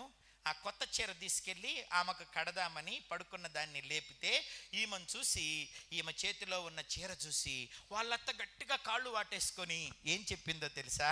అమ్మా, నేను దుర్మార్గురాలినే, అమ్మా నువ్వు దేవతవే, నేను ప్రేమ ఇస్తే నేను తట్టుకోలేనే, నన్నిట్ట పోనీయవే, నాకు ఈ గతే పట్టాలే, నాకు కొత్త బట్ట వద్దమ్మా, నా ఒంటి మీద చీర వద్దమ్మా, నేను ఇట్టాగే చావాలమ్మా, అమ్మా ఎంత కీడు జరిగినా దానికి నేను అనుభవించాల్సిన దాన్నేనమ్మా, నిన్ను బాధ పెట్టానమ్మా, వద్దమ్మా నేను తట్టుకోలేనమ్మా అంటుంది. అయినా కూడా లేపి చీర చుట్టి భుజం వేసుకొని ఆ చెయ్యి చంక కింద మెల్లగా మెట్లు దించి ఇంటికి తీసుకెళ్తాంది. అందరూ నిలవబడి ఏమన్నారో తెలుసా? నిజంగా ఇది దేవత, దేవుడు దీనిలో ఉన్నాడు, అందుకే క్షమించగలుగుతుంది అని చెప్పి ఆమెను పొగిడారు. ఆమె మాత్రం గట్టిగా కౌగిలించుకొని, అమ్మా నిన్ను బాధ పెట్టినంత ఈ లోకంలో ఎవరిని బాధ పెట్టలేదే, అయినా నన్ను ప్రేమిస్తున్నావే, ఈ ప్రేమకు నేను తగనే అంటూ ఆమె క్షమాపణ చెబుతుంటే ఆ సంతోషం, దేవునికి కలిగిన మహిమ అంతా ఇంత కాదు. శత్రువులను ప్రేమించిన వాడు కదా మన దేవుడు. ఒకవేళ వాళ్ళ బలం ఉన్నప్పుడు, వాళ్ళ పెత్తనం ఉన్నప్పుడు నిన్ను బాధించి వేధించిన వృద్ధులని వారిని కనికరించి వారిని ప్రేమించండి. తప్పకుండా ఆ దీర్ఘాయుష్యు, ఆ దీవెన, ఆ ఆశీర్వాదం మీకు కలుగుతుంది. ఎందుకనంటే అది దేవుని ఆజ్ఞ కదా. అమ్మను, నాన్నను, అత్తను, మామను నిర్లక్ష్యం చేయబాకండి. వాళ్ళు మంచోళ్ళు అయితేనే, త్యాగం చేస్తేనే కాదు, వాళ్ళు మిమ్మల్ని రాచి రంపాన పెట్టినా కూడా దేవుని పిల్లలుగా క్షమించండి. మీరు కూడా ప్రేమించబడతారు, దేవుని చేత ఆశీర్వదించబడతారు. నా మాట మంచిదా చెడ్డదా? మంచిదైతే గట్టిగా చప్పట్లు కొట్టండి. ఓకే, నా మాట విని దానిని మీరు అనుసరించాలి. చప్పట్లు కొడితే కుదరదు. అట్లాంటి వారు ఎవరైనా ఉంటే ఇంటికి వెళ్ళి మిమ్మల్ని రాచి రంపాన పెట్టినా వాళ్ళను ప్రేమించండి. తనను జంపు శత్రువులకు దయను చూపేనా, తన నెనరు చూపేనా, ప్రభు కనికరించేనా, ఓ జనకై జనుల క్షమించు మనసు వేడేనా, మనసాయేసు మరణ బాధ లెనసి పాడరే, తన నెనరు చూడవే, ఆఘనుని గూడవే, నిన్ను మనుపవచ్చటరసియే మదిని వేడవే. కుటుంబం అంటే నువ్వు నీ పిల్లలే కాదు, నిన్ను కన్న తల్లి తండ్రి ఉన్నారు. వాళ్ళని కూడా కలుపుకుంటే కుటుంబం అవుతుంది. వాళ్ళని ఎక్స్క్లూడ్ చేయకూడదు, అంటే వాళ్ళని పక్కన పడేయకూడదు. సరేనా? ఇప్పుడు న్యూక్లియర్ ఫ్యామిలీస్ వచ్చిన తర్వాత భార్య, భర్త, కొడుకు, కూతురు, మేమే సంపాదించుకుంటాం, మేమే తింటాం, మేమే పెట్టుకుంటాం, మేమే కొట్టుకుంటాం, మాకే ఊరొద్దు. అమ్మ నాన్న కూడా వద్దా? సరే, అన్నలు అక్కలు అని అంటే వాళ్ళు, వాళ్ళ భార్య, వాళ్ళ పిల్లలు, వాళ్ళ సంపాదన, వాళ్ళ ఇల్లు. మరి అమ్మ నాన్న చూడాలి. అంతా నన్ను ఒక్కదాన్నే కన్నావా, నన్ను ఒక్కడనే కన్నావా, నాకొక్కడికే పంచిపెట్టావా, ఆస్తి అందరికీ ఇలేదా? నా దగ్గర 2 నెలలు, వాళ్ళ దగ్గర 2 నెలలు, వాళ్ళ దగ్గర 2 నెలలు. పిల్లి కాపురమా ఇదేమన్నా? పిల్లి సంసారం లాగా ఇక్కడ 2 నెలలు అయిపోతుంది, నువ్వు రా తీసుకుపో. నా 2 నెలలు అయిపోయినాయి, ఇంకొక రోజు కూడా ఉండకూడదు నా దగ్గర ఎక్స్ట్రా. ఒక్కరోజు ఎక్స్ట్రా పెట్టలేవా భోజనం? అందరు ఎందుకు పంచుకోవటం? అసలు వాళ్ళకి ఎవరి దగ్గర ఇష్టమైతే వాళ్ళ దగ్గర ఉండనివ్వండి. ఆ ఉన్నోళ్ళకి ఆశీర్వాదం కలుగుద్ది. 6 కంటే 6 దగ్గరికి 6 నెలలు తిరగాలనా? పిల్లి కాపురం లాగా బట్టలు బుట్టలో పెట్టుకొని 2 నెలలు నీ దగ్గర, 2 నెలలు వాళ్ళ దగ్గర. ఎందుకు అట్లాగా? అమ్మ నాన్నని పంచుకోకూడదు. వాళ్ళకి ఎక్కడ సంతోషమైతే అక్కడ ఉండనివ్వండి. అందరు వదిలేసిన 6 పిల్లలు ఉన్నారనుకో, అందరు వదిలేసిన మీరు చూడండి, చప్పట్లు కొట్టి దేవునికి స్తోత్రం చెప్పండి. అప్పుడు మీకే ఆశీర్వాదం ఉంటుంది. అమ్మ నాన్నని ఎప్పుడు భారంగా ఎంచుకొని పంచుకోబాకండి. 6 పిల్లల్ని పెంచడానికి అమ్మా నాన్న పంచలేదే. వాళ్ళొక్కల సంపాదనతో అందరినీ బాగా చూశారు కదా. మరి అమ్మ నాన్న ఎందుకు పంచుకుంటారు పిల్లలు? అందరినీ కంటే అందరికీ పంచిస్తే వీళ్ళు పిల్లి కాపురంలాగా తిరగాల్సిన పని లేదే. వాళ్ళకి ఇష్టమైతే వడ్లనివ్వండి, వాళ్ళ దగ్గర ఉంటే ఓకే. కానీ తిరగడానికి కష్టమైపోయినా కూడా ఎట్టొక ఆటోలో తోసి వెళ్ళిపో 2 నెలలు, ఇంతకంటే ఎక్కువ బెటర్. నేను 2 నెలలే నా బాధ్యత, 2 నెలల తర్వాత నువ్వు అక్కడికి పోవాల్సిందే, అక్కడ ఉండాల్సిందే. ఎందుకలా కంపల్షను? 12 కొడుకులున్న యోసేపు కన్ను మూసేదాకా యాకోబును చూశాడు. చప్పట్లు కొట్టి దేవునికి స్తోత్రం చెప్ప. 12 పిల్లలు ఉన్నారని 12 మందికి అప్పగించాడా? యాకోబును యోసేపు చచ్చిపోయేదాకా తన ఇంటిలోనే పెట్టుకున్నాడు. నేనున్నా, నీకు ఏం టెన్షన్ పడకు, నీకు అన్ని క్రియలు నేను చేస్తా, నీకు భోజనం నేను పెడతా. అందుకే 12 మంది కంటే యోసేపు ఎక్కువగా దీవించబడ్డాడు, ఆశీర్వదించబడ్డాడు, 2 ఫలం పొందాడు. పాలు తేనెలు ప్రవహించు దేశంలో 2 భాగాలు పొందుకున్నాడు. ఎఫ్రాయింకి, మనష్షేకి, తన పిల్లలకి. ఇశ్రాయేలీలందరి ఆశీర్వాదం కంటే యోసేపు ఆశీర్వాదం ఎక్కువైపోయింది. కారణం అందరి భారాలు తానే భరించాడు. నాన్న బాధ్యత తనదే అనుకున్నాడు. చచ్చిపోయేదాకా తనే చూశాడు. 12 పిల్లలు ఉన్నారని అందరి దగ్గరికి ఒక్కొక్క నెల పంపలేదు. 12 నెలలు. నేనేమంటానంటే, నువ్వు ఆశీర్వదించబడాలి అని అంటే తప్పకుండా ప్రేమించండి. ప్రేమ క్షేమాభివృద్ధిని కలుగ చేస్తుంది. అమ్మ నాన్న కుటుంబంలో చాలా ముఖ్యం. వాళ్ళలో నుంచే మనం అందరం వచ్చాం. సిలువలో కూడా యేసయ్య అమ్మను నిర్లక్ష్యం చేయలేదు. నాన్న ముందే పోయాడు అనుకోండి, ఒక పక్క సిలువలో చచ్చిపోతున్నా కూడా తనలా ప్రేమించే యోహానుని పిలిచి, ఇదిగో నీ తల్లి, అమ్మ ఇదిగో నీ కుమారుడు. చెప్పలేదనుకుంటావేమో, నా బాధ్యత అది, నా బాధ్యత. యోహాను చచ్చిపోయేదాకా అమ్మను నేను చూసుకున్నట్టు చూసుకో. ఆ తర్వాత యేసు ప్రభు పవిత్ర జన్మ పరిశుద్ధాత్మ ద్వారా కన్యకు పుట్టిన తర్వాత యోసేపు మరియలు కలిశాక ఇంకొక 6 సహోదరులు వాళ్ళకు పుట్టారు కదా. వాళ్ళ బాధ్యత వాళ్ళకి అప్పగించవచ్చు కదా. లేదు, నువ్వు నాలా చూస్తావు కాబట్టి, నాలాంటి ప్రేమించే హృదయం నీకుంది కాబట్టి అమ్మను నువ్వు చూసుకో అని అప్పగించాడు. నేనే చచ్చిపోతుంటే దిక్కులేక మళ్ళీ నిన్నేడమ్మా చూసేది అన్నాడా? నీ బతుకు నువ్వు బతుకు అన్నాడా? లేదు. యేసయ్య యోహానుకు అప్పగించాడు. జాగ్రత్తగా చూసుకో, మీ అమ్మలా చూసుకో, నా అమ్మని నీ అమ్మలా చూసుకో. వాళ్ళు చూస్తారో లేదో నాకు నమ్మకం లేదు, నీకు అప్పగిస్తున్నా అంటూ చచ్చిపోతూ కూడా బాధ్యతను నిర్వర్తించిన దేవుని పిల్లలం మనం. అందుకని వాళ్ళను ప్రేమించండి. సరేనా? ఎంతమంది ఉన్నారు? అమ్మ నాన్న ఉన్నోళ్ళు ఒకసారి చేతులు ఎత్తండి. నాకు ఇంకా ఉన్నారండి. నాకు లేరు, అదే కదా. నేను చూద్దామన్నా నాకు లేరు. ఉన్నంత వరకు చూసా. వాళ్ళ 1, 2 కూడా ఎత్తేసా. నేను వాళ్ళకి స్నానం చేయించా, పసిపిల్లలాగా చేతుల మీద మోసా. ఆ భాగ్యం నాకు దొరికింది. ఆ భాగ్యం నాకు దొరికింది. అమ్మా నాన్నను చూసే భాగ్యం నాకు దొరికింది. వాళ్ళ పాసు మోషను ఎత్తిపోసే భాగ్యం నాకు దొరికింది. 7 దేవుడు నాకు ఇచ్చాడు ఆ భాగ్యం. చిన్నోడినైనా దేవుడు నన్నే కనికరించాడు ఆ విషయంలో.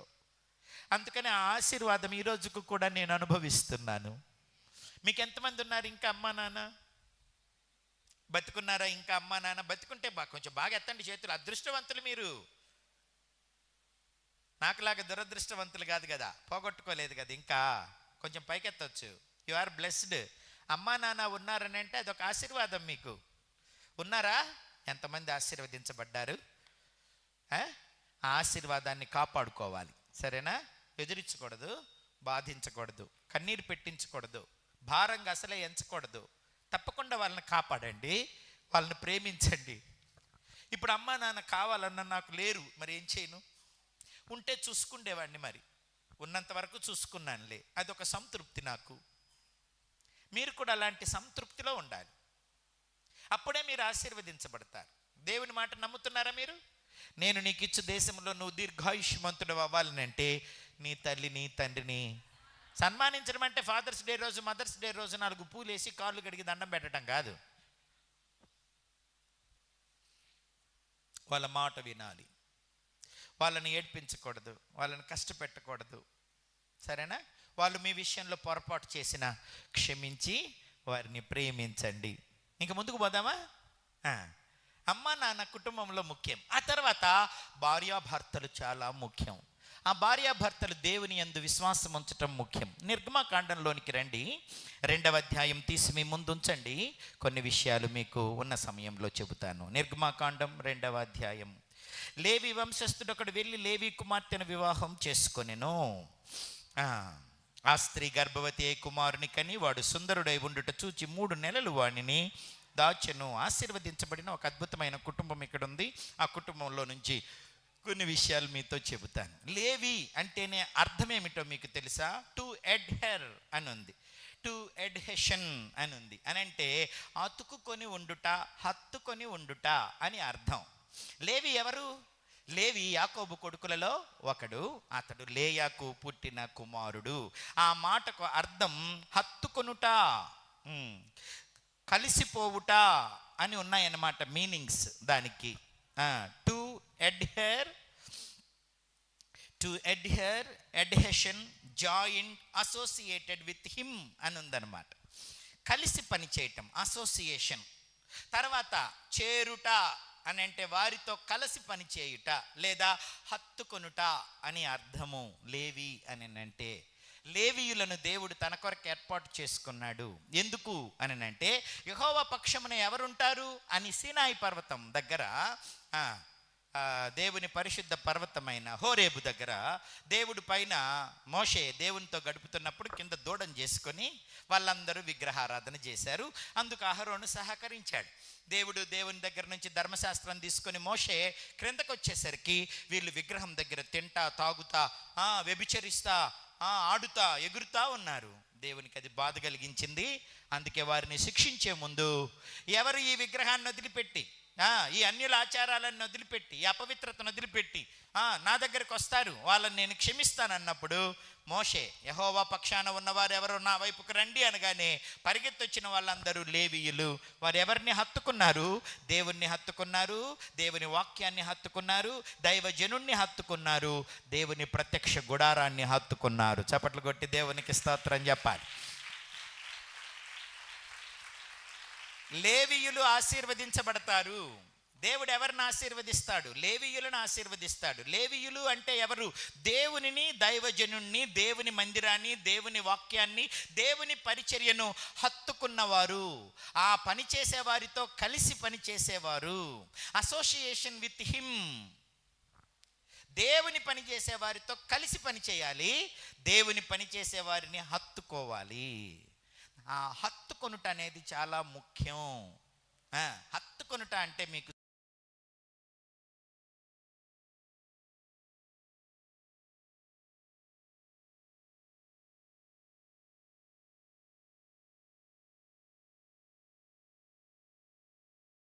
ఇది కూడా పట్టుకోవటమే, కాకపోతే చిటికినేల కంటే ఈ బంధం కొంచెం ఎక్కువ ఉంటుంది.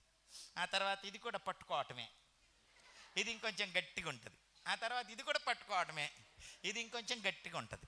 ఇవన్నీ పట్టుకోవటాలే, హత్తుకోవటాలు కాదు. హత్తుకోవటం అంటే ఏంటో చెప్పనా? హత్తుకోవాలంటే నా చేతులు ఖాళీ చేసుకోవాలి, అందుకని ఇది పక్కన పెడతాను. దీన్ని హత్తుకోవడం అంటారు. 2 చేతులు ఖాళీ చేసుకొని 2 చేతులతో ఆయన్ని పట్టుకోవాలి, హత్తుకోవటం. అర్థమైందా? అంటే ఏంటి అర్థం? ఈ మైకొద్దు,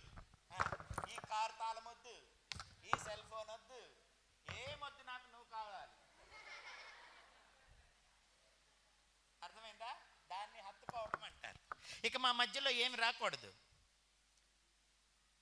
ఇక ఈయనకంటే నాకు ముఖ్యమేమి ఉండకూడదు. ఈయనకు నాకంటే ముఖ్యమేమి ఉండకూడదు. అవి ఎంత ముఖ్యమైనవన్నా పక్కన పెట్టి ఆయన్ని మాత్రమే కోరుకోవటం. లేవీయులు దేవుణ్ణి, దైవజనుణ్ణి, మందిరాన్ని, ధర్మశాస్త్రాన్ని మాత్రమే కోరుకున్నారు. అది హత్తుకోవటం అంటే. అయ్యగారికి చప్పట్లు కొట్టాలి నాకు సహకరించినాను. సరిలే, ఇప్పుడు మీరు ఎంతమంది దేవుణ్ణి హత్తుకున్నారు, పట్టుకున్నారు? కొందరు వదిలేసి తిరుగుతున్నారు. అసలు వాళ్ళు దేవుని మందిరానికి రారు. దేవుడు వాళ్ళకి అవసరం లేదు. అసలు దేవుని పట్ల వారికి కృతజ్ఞత లేదు. దేవుడు అంటే భయం లేదు, ఇష్టం లేదు, ప్రేమ లేదు, వాక్యం వినే సమయం లేదు, ప్రార్థన చేసే సమయం వారికి ఉండదు, దేవుని పని చేసే సమయం వారికి ఉండదు. లేవీయులు మందిరంలో పనిచేస్తున్నారు, దేవుని ఆజ్ఞలు పాటిస్తున్నారు, మోషేను హత్తుకున్నారు, దేవుణ్ణి కూడా హత్తుకున్నారు. మీరెందరు హత్తుకున్నారు? హత్తుకోవటం అంటే అన్నిటికంటే దేవుణ్ణే విలువగా ఎంచటం. నాకేది వద్దు, నాకు ఆయనకు ఏది అడ్డు రాకూడదు అనుకోవటం. ఈరోజు ప్రార్థనకు రావడానికి ఎంతమందికి ఎన్ని ఆటంకాలు? నిద్ర ఆటంకం, వంట ఆటంకం, పిల్లల ఆటంకం, పెనిమిటి ఆటంకం, బంధువుల ఆటంకం, పశువుల ఆటంకం, అటు పాల ఆటంకం. రేపటి పని కూడా ఆటంకమే. రేపు పొద్దున్నే లెగిసి ఏదైనా పని మీద పోవాలంటే ఈరోజు ప్రార్థనకు రారు. అదేమంటే రేపు ప్రయాణం ఉందని. రేపు ప్రయాణం చేస్తామో లేదో మనకే తెలియదు. ఆ ప్రయాణం సజావుగా సాగుతుందో లేదో అది కూడా తెలియదు. రేపు నీది కాదు, ఈరోజే నీది. ఈరోజు దేవుడు నీకు జీవాన్ని, ప్రాణాన్ని ఇచ్చాడు. అందుకు కృతజ్ఞతగా నువ్వు ఈరోజు దేవుని మందిరానికి రావాలి కదా. రేపటి పని కోసం ఈరోజు దేవుడిని వదిలిపెడతావా? మనుషుల కోసం, సంపాదన కోసం, మనుషుల కోసం, సంపాదన కోసం. ఏంట్రా నువ్వు లేటుగా వచ్చి మన ఇక్కడ కూర్చొని మళ్ళీ డిస్టర్బెన్స్, నన్ను ఆమెని ఇద్దరిని. మీ కొడుక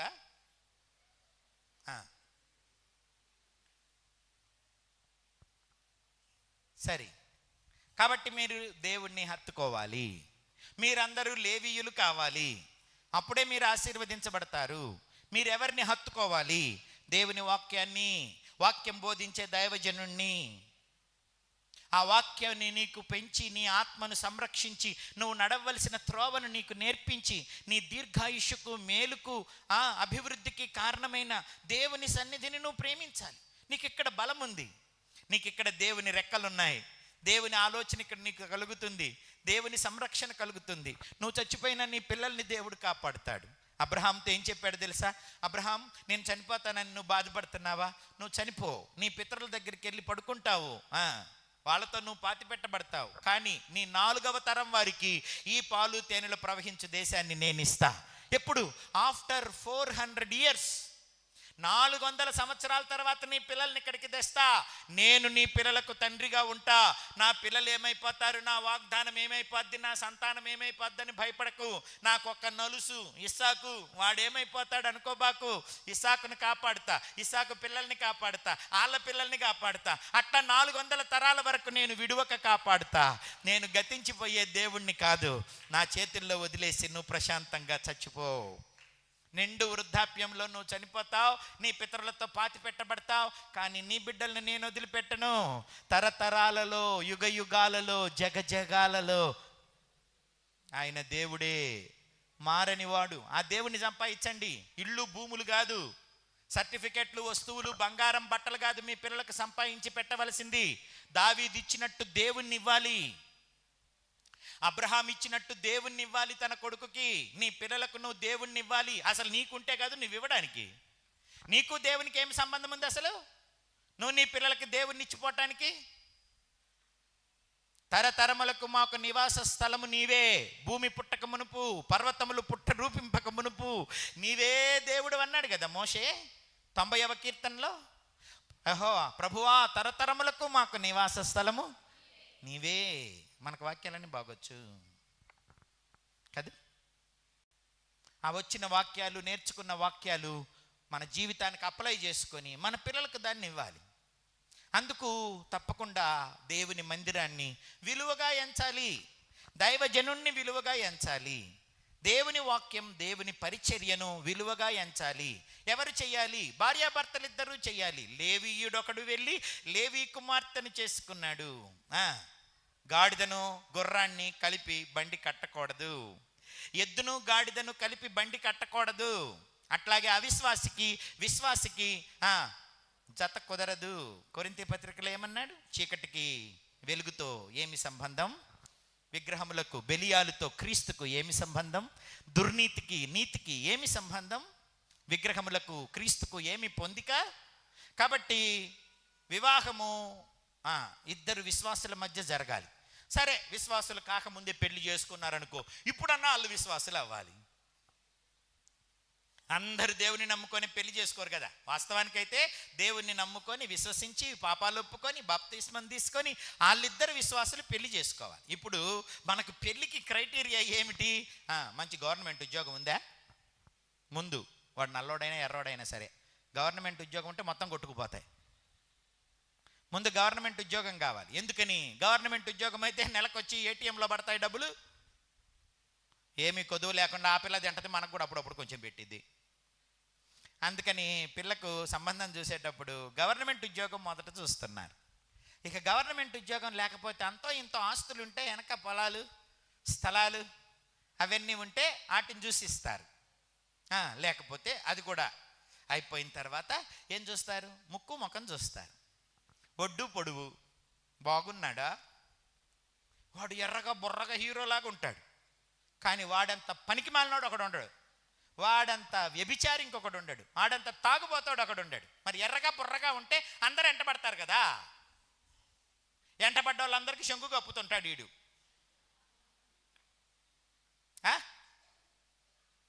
చూడాల్సింది ఎర్రగా బుర్రగా పొడువు బాగున్నాడా అది కాదు. వెనక 100 ఎకరాల పొలం ఉందా అది కాదు. గవర్నమెంట్ ఉద్యోగమా అది కాదు. ఇవన్నీ అవసరమే, కానీ వాడికి దేవుని భయం ఉండాలి. వాడు త్రాగుడుకు, వ్యభిచారానికి, జూదాలకు, ఈజీ మనీ, ఈ మధ్య బెట్టింగులు పెట్టి డబ్బులు సంపాదిస్తున్నారు జనాలు సెల్ ఫోన్లో. అట్లాంటి వాడికి ₹1,00,000 వస్తాయి ఒకసారి, ఇంకోసారి 5 లక్షలు పోతాయి. అట్లా 14 లక్షలు 15 లక్షలు అప్పు చేసుకొని ఊరేసుకొని చచ్చిపోతున్నారు బెట్టింగుల్లో. ఒకడు 35 లక్షలు అంట బెట్టింగ్లో పోగొట్టుకున్నాడట. ఉన్నయన్నీ అమ్మేసేసినారు పాపం వాళ్ళ అమ్మోళ్ళు. పిల్ల ఒంటి మీద ఉన్న వస్తువులన్నీ అమ్మి, ఇల్లు అమ్మి, స్థలాలు అమ్మి, అన్నీ అమ్మితే కూడా 35 లక్షలు అవలే. ఇప్పుడు ఇంకా అప్పుండిపోయింది. పిల్లలకు తినడానికి తిండి లేదు, ఫీజుకి డబ్బులు లేవు. వీడొక ధనాపేక్ష పరుడు, ఒక్క రాత్రిలోనే గొప్ప అయిపోతానంటాడు. కష్టపడకుండా డబ్బు రావాలంటాడు. ఏం చేసి? పేకాటలాడా? సెల్ ఫోన్లో బెట్టింగులు పెట్టుకోనా? జూదాలతో డబ్బు సంపాదిస్తారా? 2 చేతులతో కష్టపడి సంపాదించి నువ్వు తిని పక్కన వాళ్ళకి పెట్టమన్నాడు దేవుడు. చప్పట్లు కొట్టి దేవునికి స్తోత్రం చెప్పాలి. కష్టపడింది ఏదైనా నిలబడుతుంది, కానీ అక్రమంగా వచ్చింది నిలబడదండి. అందుకే జూదాలు చేసి కొంతమంది డబ్బు సంపాదిస్తే, శరీరాన్ని అమ్ముకొని కొంతమంది డబ్బులు సంపాదిస్తే, పక్కన వాళ్ళ కోరికలు తీర్చి కొంతమంది డబ్బులు సంపాదించుకుంటుంటే, స్త్రీ అని పురుషుడని ఏం లేదు. పక్కన వాళ్ళ కోరికలు తీర్చుతూ అక్రమంగా డబ్బు సంపాదిస్తారు కొంతమంది స్త్రీలు, కొంతమంది పురుషులు. ఈ అక్రమ సంపాదన పాపపు డబ్బు నీ దగ్గర ఉండదు, రెక్కలు కట్టుకొని ఎగిరిపోద్దట. నీ ఇంటికి పాపాన్ని, శాపాన్ని మిగులుస్తుంది, నీ పిల్లలకు శాపాన్ని మిగులుస్తుంది. అదే ఒక విశ్వాస అయితే ఆ పని చేయడు కదా. ఒక దైవ భయం ఉన్నాడైతే పరస్త్రీని ముట్టడు కదా, పరపురుషుణ్ణి ముట్టడు కదా, మద్యపానానికి పోడు కదా. కాబట్టి మొట్టమొదట చూడవలసిన క్యారెక్టర్ ఏమిటి అని అంటే, వాడు దేవుణ్ణి హత్తుకున్నవాడా కాదా, వీడు లేవీయుడా కాదా. కులం ఏదైనా మతం ఏదైనా దేవుణ్ణి నమ్ముకున్నవాడైతే ప్రేమిస్తాడు, పోషిస్తాడు, వదిలిపెట్టడు. ఎందుకని? దేవుడి మనస్సు వాడికి ఉంటుంది కదా. మొన్న ఒక తల్లి నా దగ్గరికి వచ్చింది. 2 పిల్లలు బాబు, 2 పిల్లలు అటు వెళ్ళాను కైకలూరు వైపు. 2 పిల్లలు బాబు. ఒకడేమో ఈడు బాబు, అవిటోడు కాళ్ళు సరిలేవు బాబు. నా కూతురు భలే అందగత్తె బాబు. వద్దన్నా కూడా వినకుండా వాడిని చేసుకుంది బాబు. వాడు గొంతు పిసికి చంపేశాడు బాబు. 3 నెలల్లోనే నా పిల్ల నాకు దూరం అయిపోయింది బాబు. డబ్బు తీసుకున్నాడు, బంగారం తీసుకున్నాడు. ఆ పిల్లని చంపేశాడు బాబు, చంపి ఊరేసేసాడు బాబు. నాకు కూతురు లేదు బాబు, ఈ కాళ్ళు అవుతాడు ఒక్కడే మిగిలిపోయాడు బాబు. ఈయనేం చేద్దాం అనుకుంటున్నావు? ఈడైనా దేవుని నమ్ముకొని దేవుని సేవ చేయాలని నేను కోరుకుంటున్నా బాబు, దేవుని మందిరంలో ఉండాలని కోరుకుంటున్నా బాబు. అది నా మాట విని ఉంటే బాగుండేది బాబు. ఎవరితో? నీ రిలేషను, నీ మెరైటల్ రిలేషన్, వైవాహిక బంధం ఎవరితో? లేవీయుడు ఒకడు వెళ్ళి లేవీ కుమార్తెని పెళ్లి చేసుకున్నట్లు దేవుని నమ్ముకున్నోడు చెట్టు కింద ఉన్న వాడిని చేసుకుంటే దేవుడు వాడిని శిఖరం మీద నిలవబెడతాడు. చప్పట్లు కొట్టి దేవునికి స్తోత్రం చెప్పాలి. ఎందుకని? దరిద్రులను దీనులను పెంట కుప్ప మీద నుంచి ఆయన పైకి లేవనెత్తుతాడు. దేవుని నమ్ముకుంటే. ఒకడు అన్నీ ఉన్నా కూడా దేవుని నమ్ముకోకపోతే వాడి దురలవాట్లు, వాడి దుర్బుద్ధి, వాడే కాలయముడై మనల్ని నాశనం చేస్తాడు, మన పిల్లల్ని పాడు చేస్తాడు, మనకు దుఃఖం కలుగజేస్తాడు. కనుక లేవీయుడు ఒకడు వెళ్ళి లేవీ కుమార్తెని పెళ్లి చేసుకోవాలి అంటే భార్యాభర్తలు ఇద్దరు దైవ భయము కలిగి ఉండాలి. మీ పిల్లలకు దేవుణ్ణి హత్తుకునే మనస్సు కావాలి. అర్థమైందా? ఆ తర్వాత చూడండి, వాడికి దేవుణ్ణి నమ్ముకున్నాడు అయితే అప్పుడు ఉద్యోగం, అప్పుడు ఆస్తి, అప్పుడు అందం. ఇది లేకుండా ఉన్న ఉపయోగము లేదు. అందుకని ఇంకా పెళ్లి చేయాల్సిన తల్లిదండ్రులు ఎంతమంది ఉన్నారు? చేతులు ఎత్తండి. ఇప్పుడు పెళ్లి చేసుకోవాల్సిన ఎత్తమంటానని వాళ్ళు నాకెళ్ళి చూస్తున్నారు, మీకు కాదు. మీ పిల్లలకు పెళ్లి చేయవలసిన తల్లిదండ్రులు ఎంతమంది ఉన్నారో చేతుల పైకి ఎత్తండి. అందరు కొంతమందికి బాధ్యత అయిపోయి ఉంటుంది, ఇంకా అవ్వలేదు బాబు, నాకు ఒకడు ఉన్నాడు, ఒకటి ఉంది అన్నోళ్ళు. పాస్టరమ్మ కూడానా? ఇద్దరున్నారు కదా. కాబట్టి ఈ బాధ్యత మీరు చక్కగా నిర్వర్తించండి. అయిపోయిన వాళ్ళకి ఎట్టాగా అయిపోయిందిలే, అయిపోయిన వాళ్ళు ప్రభువుని నమ్ముకునేటట్టు చూడండి. ఇప్పటికే ఎవరికైనా కట్టబెట్టారేమో తాగుబోతోడికి, తిరిగిపోతోడికి, బాధ్యత లేనోడికి ప్రార్థన చేయండి. బాధ్యత గల్లోడికి ఇస్తే సంతోషం.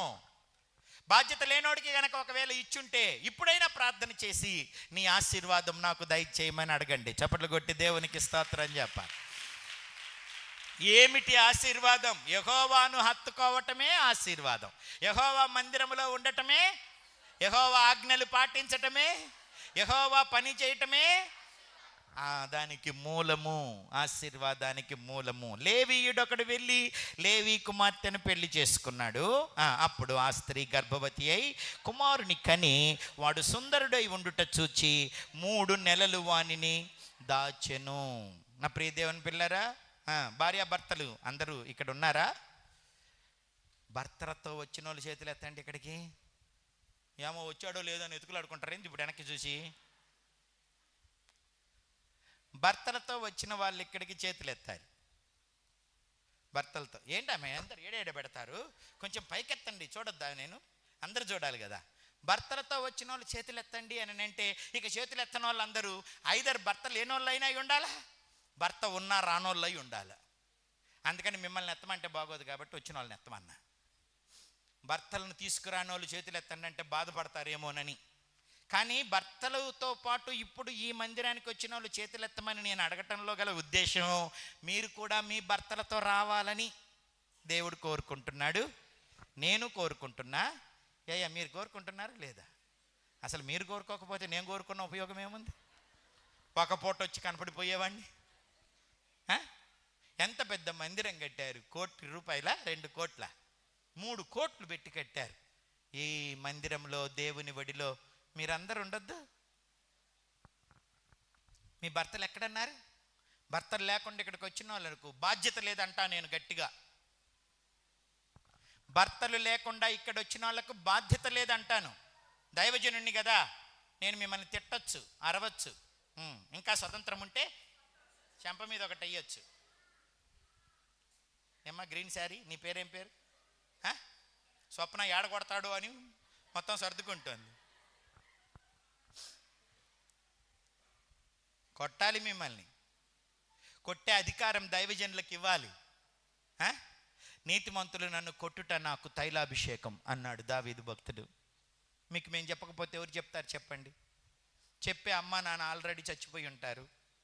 దైవజనుడు చిన్నోడైనా మీకంటే వయసులో దేవుడు మీకు తండ్రిగా ఒక కాపరిగా ఇచ్చిన బాధ్యత కలిగినోడు. ఆయన చెప్పకపోతే మీకు ఎవరు చెప్తారు? దైవజనుడికి తల్లిగా తండ్రిగా మీరు అధికారం ఇవ్వాలి, మిమ్మల్ని గద్దించడానికి, హెచ్చరించడానికి, బుద్ధి చెప్పడానికి. అంతేగాని నన్ను అంటావా అందరిలో పట్టుకొని స్వప్న అని ఫీల్ అవ్వగా స్వప్న అవబాకే. ఏమిటండి అందరిలో పట్టుకొని పేరెత్తి పిలిచి నన్ను అంటావు నువ్వు అనకూడదు. అది తైలాభిషేకం, అదే ఆశీర్వాదం. దైవజనుడు గద్దించాలి మిమ్మల్ని, మరి చెప్పకపోతే ఎవరు చెప్తారు? దైవజనుడు దేవుని ప్రతినిధి, మీకు తల్లి స్థానంలో తండ్రి స్థానంలో ఉన్నవాడు, బోధకుని స్థానంలో దేవుడు నియమించినవాడు, మీ ఆశీర్వాదం అభివృద్ధి కొరకే నియమించబడినవాడు. ఆయన చెప్పకపోతే, ఆయన గద్దించకపోతే మిమ్మల్ని ఎవరు గద్దిస్తారు? మరి ఎవరు మూతులు ముడుచుకోకూడదు, ఎవరు అలగకూడదు, భర్తలు లేకుండా మీరు ఇక్కడికి రాకూడదు. భర్త మీకున్న ఒక వరం కదూ. ఆ భర్త లేనోళ్ళు ఎంతోమంది ఉన్నారు, విధవలు. ఉన్న భర్తను దేవుని సన్నిధికి తీసుకురావద్దా? రమ్మంటే మన చిన్న పిల్లోళ్ళ అనబాకండి. మళ్ళీ నన్ను రమ్మంటే ఎంటబడి రావడానికి వాళ్ళు మన చిన్న పిల్లోళ్ళ.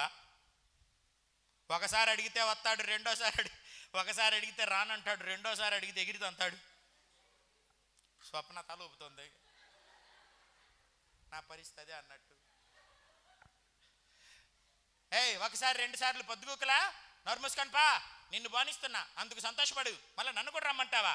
చేశావులే భక్తి నువ్వు అంటుంటారు మా మగ మగ మగ మగ పొంగవులు, పురుష పొంగవులు. నేనేం చెబుతున్నాను అని అంటే, దేవుణ్ణి హత్తుకోకపోతే దుష్టుడు నీ కుటుంబాన్ని పాడు చేస్తాడు, నీ శరీరాన్ని పాడు చేస్తాడు, నీ సంపాదన పాడు చేస్తాడు, నీ ఆత్మను నాశనం చేస్తాడు. అందుకే ఇదేం ఊరు? కొల్లిపరులో ఉన్న పురుషులందరికీ 2 చేతులు జోడించి చెబుతున్నా, నీవు, నీ భార్య, నీ పిల్లలు సుఖంగా ఉండాలి అని అంటే నువ్వు తప్పక దేవుని మందిరానికి రావాలి. భార్యలు పిలిస్తే వాళ్ళని బెదిరించబాకండి. చూశారులే కానీ నిన్ను బానిచ్చేదే ఎక్కువ అనబాకండి. మనందరికీ ఆశ్రయం దేవుడే. దేవుడే నాకాశ్రయంబు, దివ్యమైన దుర్గము, మహావినోదుడాపదల సహాయుడై నన్బ్రోచును. అభయమేపుడానంద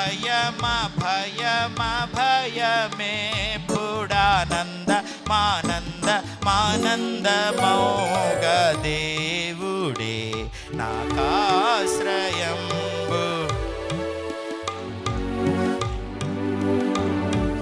కోటయు నాశ్రయమునై యాకోబు దేవుడుండగా, ఏటికి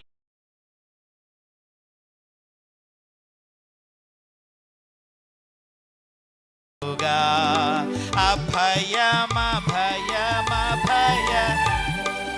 ఆనందమానందమా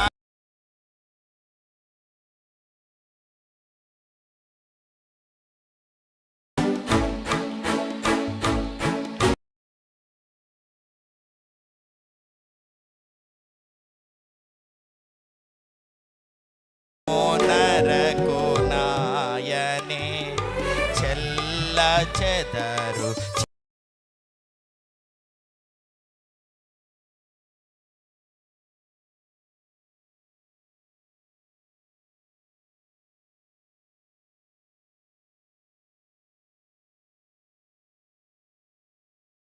దేవుడే.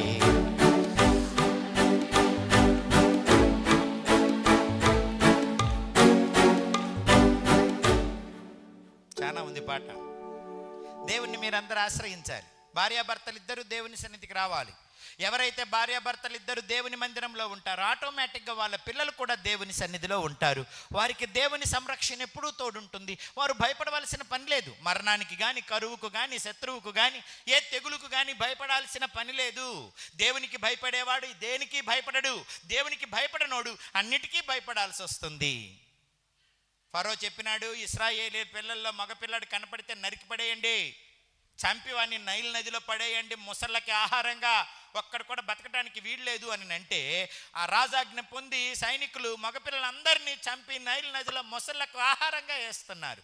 అయితే అమ్రాము, యొకెబెదు అనే ఇద్దరు లేవీయులు సుందరుడైన కొడుకును కని వాడిని 3 నెలలు దాచిపెట్టారట. ఫరో ఆజ్ఞకు వారు భయపడలేదు. చప్పట్లు కొట్టి దేవునికి స్తోత్రం చెప్పాలి. ఎందుకని? సింహాసనాధీనులైన చక్రవర్తులు ఎంతటి కఠినులు, దుర్మార్గులైన వారి చేతిలో నుంచి మా దేవుడు విడిపించగలడు అని నమ్మారు. అదే కదా, షడ్రకు మెషకు అబేద్నెగోలను అగ్నిగుండంలో పడేయబోతే, రాజా నీకు మేము జవాబు చెప్పాల్సిన పని లేదు, మేము దేవుని ఆజ్ఞ పాటించేవారం, అవసరమైతే చచ్చిపోతాం, కానీ అగ్నిగుండానికి భయపడి నువ్వు చెప్పినట్లుగా దేవుని వాక్యానికి వ్యతిరేకంగా మేము నీవు నిలవబెట్టిన ప్రతిమకు మొక్కం గాక మొక్కం. ఏం చేస్తావు? చంపుతావా? చంపేయి. మా దేవుడి అగ్నిగుండం నుంచి మమ్మల్ని రక్షించ సమర్థుడు, లేకపోతే చస్తామంతే, కానీ దేవుని ఆజ్ఞ మీరమన్నారు. అంత పౌరుషంగా నిలవబడ్డారు కనుకనే అగ్నిగుండంలో పడేస్తే పడేయటానికి వెళ్ళినోళ్ళు సెగకే చచ్చిపోతే సైనికులు, వీళ్ళు అగ్నిగుండంలో పడి చావలేదు, కాలి బూడిదైపోలేదు, కానీ వాళ్ళ సంఖ్యలు మాత్రమే తెగిపోయి వాళ్ళు పాటలు పాడుతూ స్తుతిస్తూ అగ్నిగుండంలో తిరుగుతున్నారు. అగ్ని బలాన్ని దేవుడు చల్లార్చినాడు. అగ్నిగుండం మధ్యలోనికి దేవుడే దిగి వచ్చినాడు. 3 నేస్తే 4 కనపడుతున్నారట. ఏయమని ఆజ్ఞాపించిన నెబుకద్నెజరే, మనం వేసింది 3 కదరా? అవునవును రాజా, మరి ఏమిట్రా 4వ వాడు అంతలా ఉన్నాడు, దేవదూతలాగా కనపడుతున్నాడు, వాళ్ళు చావలేదేమిటిరా? వాళ్ళు ఏంటిరా సంఖ్యలు తెగిపోయి స్వేచ్ఛగా తిరుగుతున్నారు, వాళ్ళని బయటికి రమ్మను. బయటికి పిలిస్తే మళ్ళీ 3 వచ్చారు, 4వ వాడు లేడు. ఏమిటిరా మీరు 3 వచ్చారు? లోపల ఉన్నప్పుడు ఆ 4వ వాడు, ఆ 4వ వాడే అగ్ని బలాన్ని చల్లార్చినవాడు, ఆ 4వ వాడే సర్వశక్తిమంతుడు, ఆ 4వ వాడే మనకు ఆశ్రయము, ఆ 4వ వాడే మనకు సంరక్షణ. ఆయన కోసం నిలబడాలి. భార్యాభర్తలిద్దరు ఆయన కోసం నిలవబడితే మరణానికి కూడా భయపడవలసిన పని లేదు. దానియేలుని తీసుకెళ్లి సింహాల బోన్లో వేస్తే సింహాల నోర్లు మూపించినాడు దేవుడు. తెల్లారేదాకా కాపాడినారు. పొద్దున్నే వచ్చేసి జీవము గల దేవుని సేవకుడైన దానియేలు, నిత్యము నీవు సేవించుచున్న నీ దేవుడు నిన్ను రక్షించాడా అని అడిగాడు. అప్పుడు లోపల నుంచి ఆయన అంటాడు, రాజు చిరంజీవి యగునుగాక. నా దేవుని దృష్టికి నేను నిర్దోషిగా ఉన్నాను, ఆయన ఆజ్ఞలన్నీ నేను పాటించాను, నీకు కూడా నేనేం నష్టం చేయలేదు, నన్ను అన్యాయంగా ఇక్కడ వేశారు, కానీ దేవుడు తన దూతను పంపించి నన్ను ఈ సింహాల నోట పడకుండా కాపాడాడు. దానియేలును బయటికి తీసి కుట్రబన్నిన అధికారులందరినీ, వారి భార్యల్ని, పిల్లల్ని మొత్తాన్ని బోన్లో వేస్తే సింహాల గుహలో కింద పడక ముందే పైపైన తినిపడేసేసినాయట, ఎముకలు కూడా మిగలకుండా. అంత ఆకలిగా ఉన్న సింహాలు ఒక్కడిని ఎందుకు వదిలిపెట్టినాయి? దేవుడు కాపాడాడు. మరణము తప్పించుట యెహోవా వశం. దేవుని నమ్ముకుంటే మరణానికి కూడా భయపడకూడదు. చెప్పాను కదా, నా పిల్లలు ఏమైపోతారు, వాళ్ళ చదువులేంటి, వాళ్ళ పెళ్ళిళ్ళు ఏంటి, వాళ్ళ ఉద్యోగాలు ఏంటి, నేను పోతే వాళ్ళ భవిష్యత్తు ఏంటి, నువ్వు భయపడవలసిన అవసరంలా. నీ పిల్లలు నా పిల్లలు, నువ్వు నన్ను హత్తుకున్నావు గనక నీ పిల్లల్ని నేను గొప్ప చేస్తా, నీ పిల్లల్ని సింహాసనాల మీద కూర్చోబెడతా, నీ పిల్లల్ని పర్వత శిఖరాల మీద నిలవబెడతా, వారి దీపం నేనే వెలిగిస్తా, వారి చీకటిని నేను వెలుగుగా చేస్తా, వారి పక్షాన నేను యుద్ధం చేస్తా.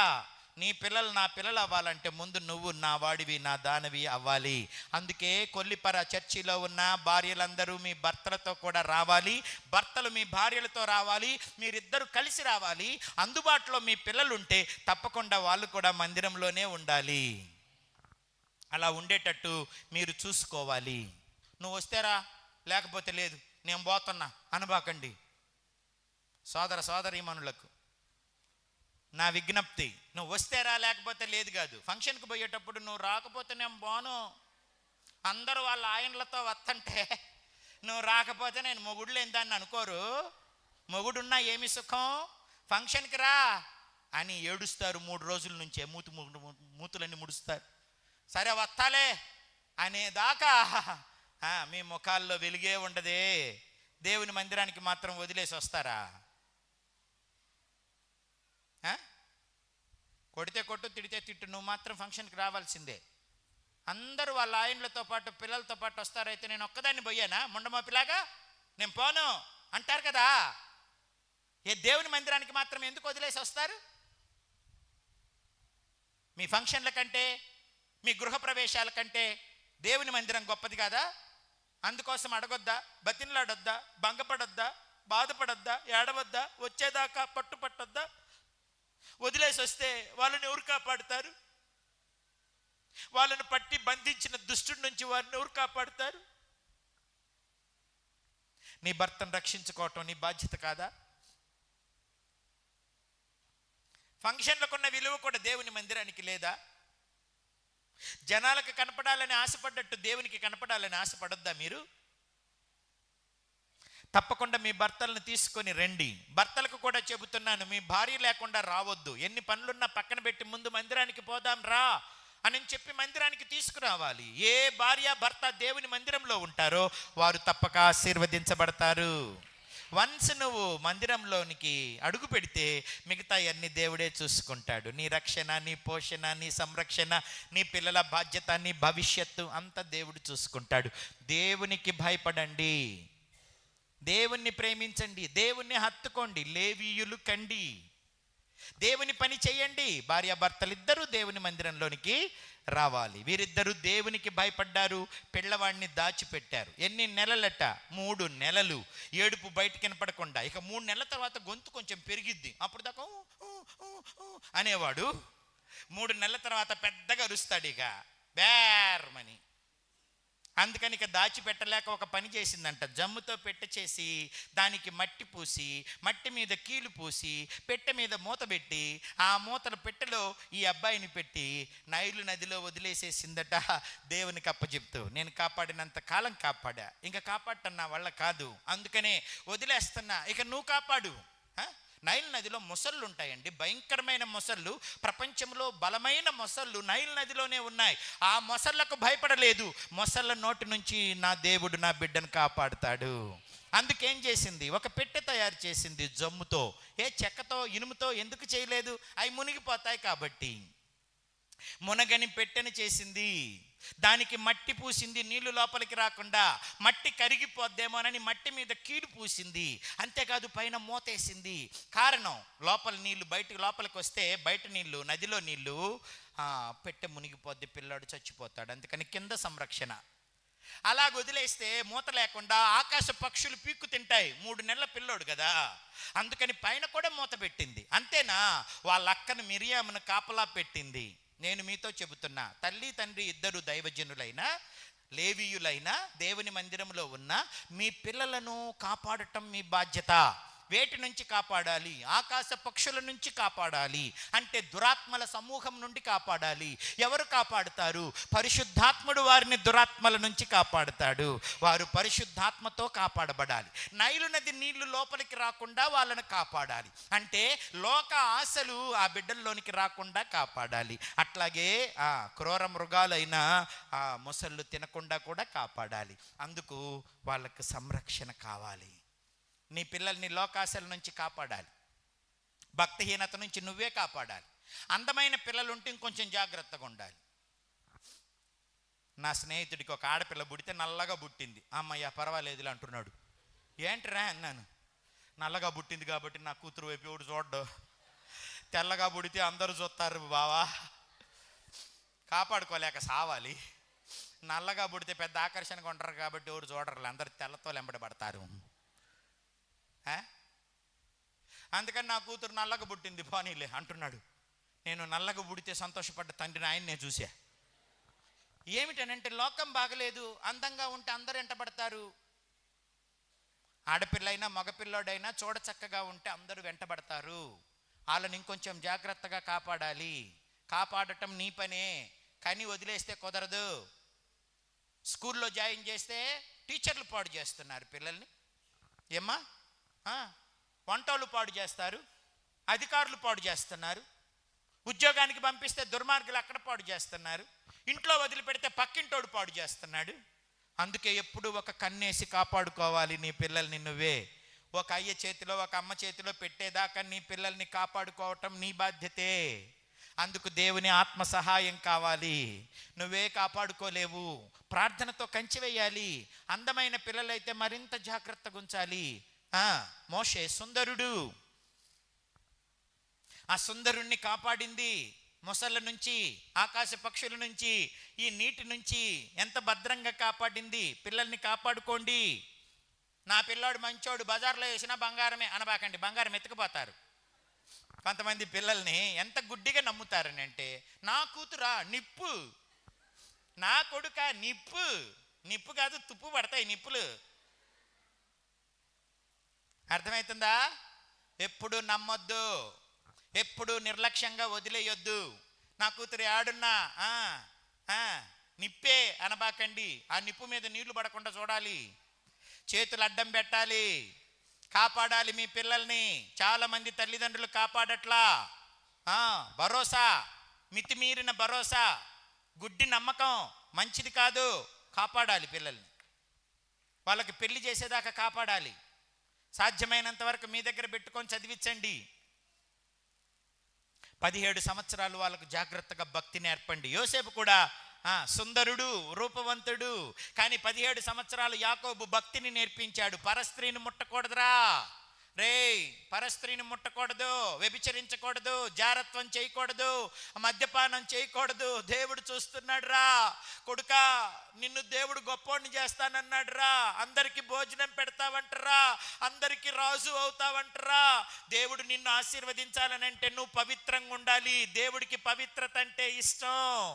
పాపానికి దూరంగా పారిపోవాలి కొడుకా. ఇదే చెప్పాడండి. 17 సంవత్సరాల తర్వాత అతడు పొతీఫర్ ఇంటిలో అందమైన పొతీఫర్ భార్య కంటపడ్డాడు. ఆమె చూస్తూ వచ్చిందట, శోధిస్తూ వచ్చిందట. ఒక రోజు ఎవరూ లేకుండా బట్టలు పట్టుకొని నాతో పాపం చేయి అనిందట. వెంటనే అతను అన్న మాట, అమ్మో మా నాన్న చూస్తాడు, అమ్మో పొతీఫర్ చూస్తాడు, అమ్మో వాళ్ళు చూస్తారు, అమ్మో వీళ్ళు చూస్తారు అనలేదు. ఇంత ఘోరమైన దుష్కార్యము పరమనందున్న దేవునికి వ్యతిరేకంగా నేను ఎట్లా చేయగలను, నేను చేయలేను అంటూ ఒక మాట చెప్పాడు. ఈ ఇంట్లో అన్నీ నాకు అప్పగించాడు పొతీఫర్, అతని భార్యవైనందున నిన్ను నాకు అప్పగించలేదు. పరుని భార్యను ముట్టకూడదని మా నాన్న చెప్పాడు. వ్యభిచారం అంటే దేవునికి ఇష్టం లేదు, పరస్త్రీని ముట్టడం దేవునికి ఇష్టం లేదు. పెళ్లి వరకు నేను పవిత్రంగా ఉండాలి, ప్రభు వాగ్దానాలు నాలో నెరవేరాలి, నా ఇంటి మొత్తాన్ని నేనే పోషించాలి, కాబట్టి నేను ఈ పని చేయను. అందుకే పై వస్త్రాన్ని కూడా వదిలిపెట్టి పారిపోయినాడట. అక్కడేం బైబిల్ ఉందా? అక్కడ చర్చ్ ఉందా? అక్కడేమైనా పాస్టర్ ఉన్నాడా? అక్కడ ఎవరైనా చెప్పేవాళ్ళు ఉన్నారా?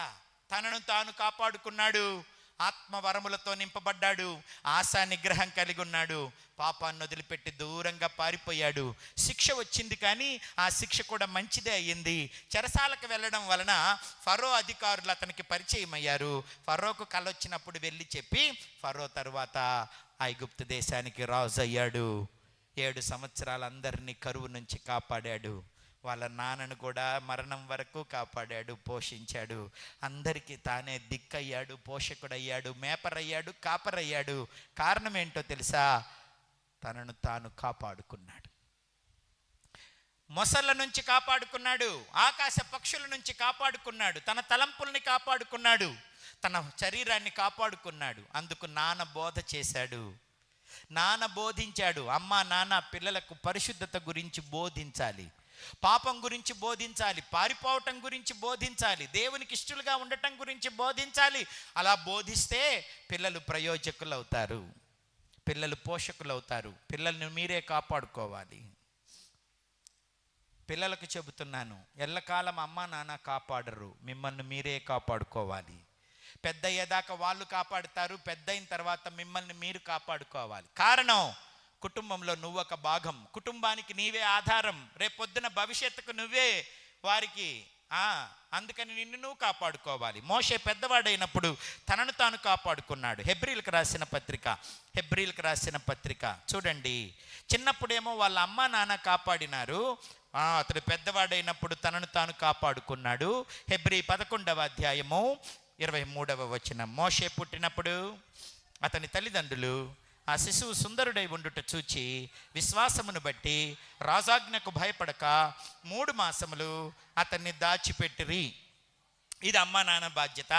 ఇప్పుడు 24. మోషే పెద్దవాడైనప్పుడు విశ్వాసమును బట్టి ఐగుప్తు ధనము కంటే క్రీస్తు విషయమైన నింద గొప్ప భాగ్యమని ఎంచుకుని అల్పకాల పాపభోగం అనుభవించుట కంటే దేవుని ప్రజలతో శ్రమ అనుభవించుట మేలని యోచించి ఫరో కుమార్తె యొక్క కుమారుడునని అనిపించుకొనుటకు ఒప్పుకొనలేదు. ఏలయనగా అతడు ప్రతిఫలముగా కలగబోవు బహుమానమందు దృష్టి ఉంచెను. విశ్వాసమును బట్టి అతడు అదృశ్యుడైన వానిని చూచుచున్నట్టు అన్నట్టు స్థిరబుద్ధి గలవాడై రాజాగ్రహమునకు భయపడక ఐగుప్తును విడిచిపోయెను. తొలిచూలు పిల్లలను నాశనము చేయువాడు ఇశ్రాయేలీయులను ముట్టకుండు నిమిత్తము అతడి విశ్వాసమును బట్టి పస్కాను రక్త ప్రోక్షణ ఆచారమును యవన పిల్లలకు చెబుతున్నా. అమ్మా నాన్నల బాధ్యత చెప్పానా? ముసలోళ్ళు మీరు ప్రార్థన చేయాలి. ముసలోళ్ళు తిని ఊరకు అన్నిటిని కదిలించకూడదు.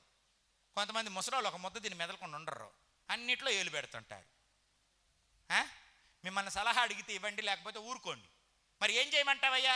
పాటలు పాడి ప్రార్థన చేయండి, అదే మీ పని. మంచాల మీద కూర్చొని వచ్చే వాళ్ళను పోయే వాళ్ళను ఏ చీర కట్టుకున్నారు, ఏం చేస్తున్నారు, అన్ని కదిలించవాకండి ముసలోళ్ళు. అది కూడా చెప్పమంటున్నాడు దేవుడు. కొంతమంది అన్ని పుల్లలు పెట్టి కదిలించుకుంటుంటారు, వాళ్ళకి అవసరం లేనివి కూడా కెలుక్కుంటుంటారు. వద్దు, మీకు ఒకటే పని. పిల్లలు ముద్ద పెడితే చక్కగా కూర్చొని పాటలు పాడుకొని ప్రార్థన చేసుకోవాలి.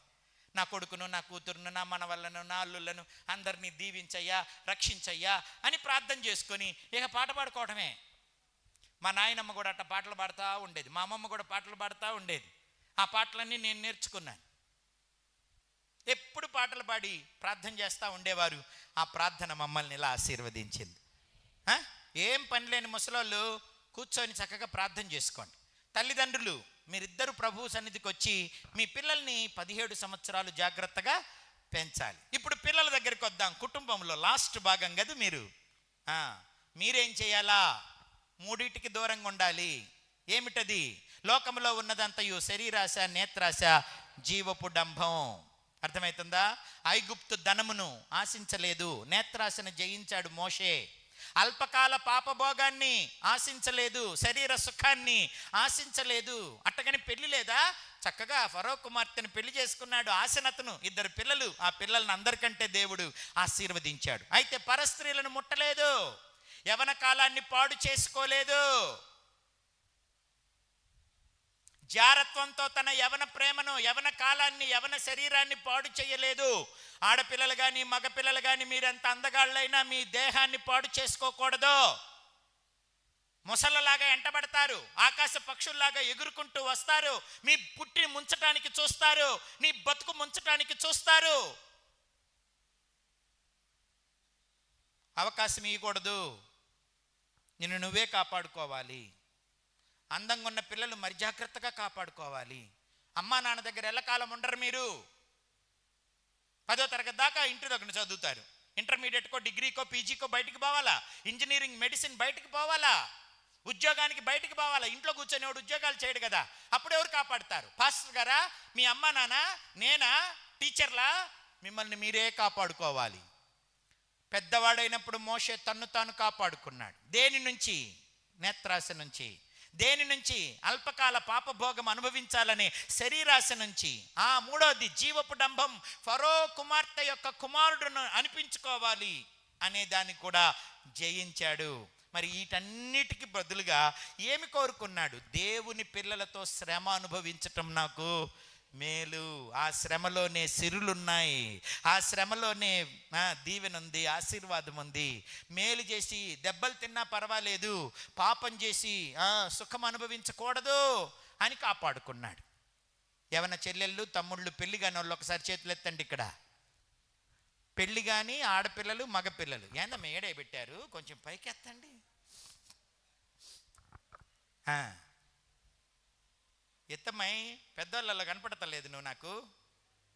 మగపిల్లలు ఎవరు లేరేంటి మీ ఊర్లో? మగపిల్లలు లేరా? రాలేదా? ఆడపిల్లలే కాస్త ఎక్కువ మంది వచ్చారు. రాలేదని చెబుతున్నారంటే మీకే బాధ్యత లేదంట. మళ్ళా నేను అమ్మా నాన్న మీ యవన పిల్లల్ని దేవుని దగ్గరికి తేవాలి. యవన కాలమున నరుడు దేవుని కాడి మోయుట మేలు, అది వాడి మీద మోపిన వాడు యెహోవాయే. నా కాడి మోస్తే మీరు ఆశీర్వదించబడతారన్నాడు దేవుడు. దేవుని ఆజ్ఞలు పాటించాలి. కొంత యవన ఆడపిల్లలు వచ్చారు కానీ యవన మగపిల్లలు రాలేదు. కొల్లిపరలో ఉన్న మగపిల్లలు ఈసారి వచ్చేటప్పటికి వాళ్ళందరినీ పెట్టండి ఇక్కడ. ఈసారి తెస్తారా మీ పిల్లల్ని? అయ్యగారు కాదులే, ఆయన ఏది చెబితే ఎట్టాగా నేను, ఆయన రమ్మనే అంటాడు, మీరు తీసుకురావాలి. ఎంతమంది మగపిల్లలు మీకున్నారు? చేతులు ఎత్తండి. ఏందయ్యా స్కూల్లో లాగా అన్నిటికీ చేతులు ఎత్తిస్తున్నావు అంటావా? ఇది కూడా ఒక బడే. ఇది ఆత్మబడి, ఇది దైవిక బడి. ఈ చదువు మీ ఆత్మల్ని కాపాడుతుంది, మీ పిల్లల్ని కాపాడుతుంది.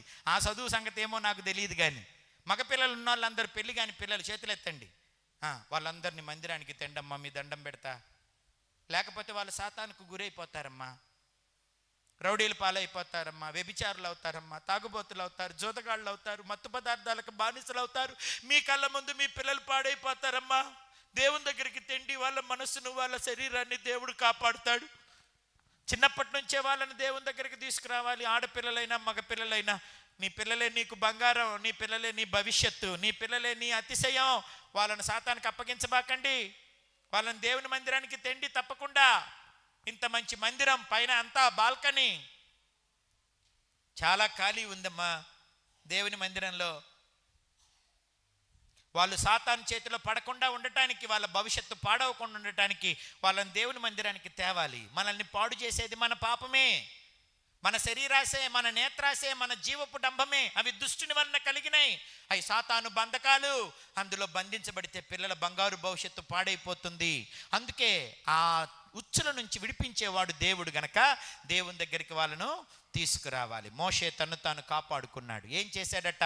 రక్త ప్రోక్షణను ఆచరించాడు. పస్కా బలిని ఆశ్రయించినాడు.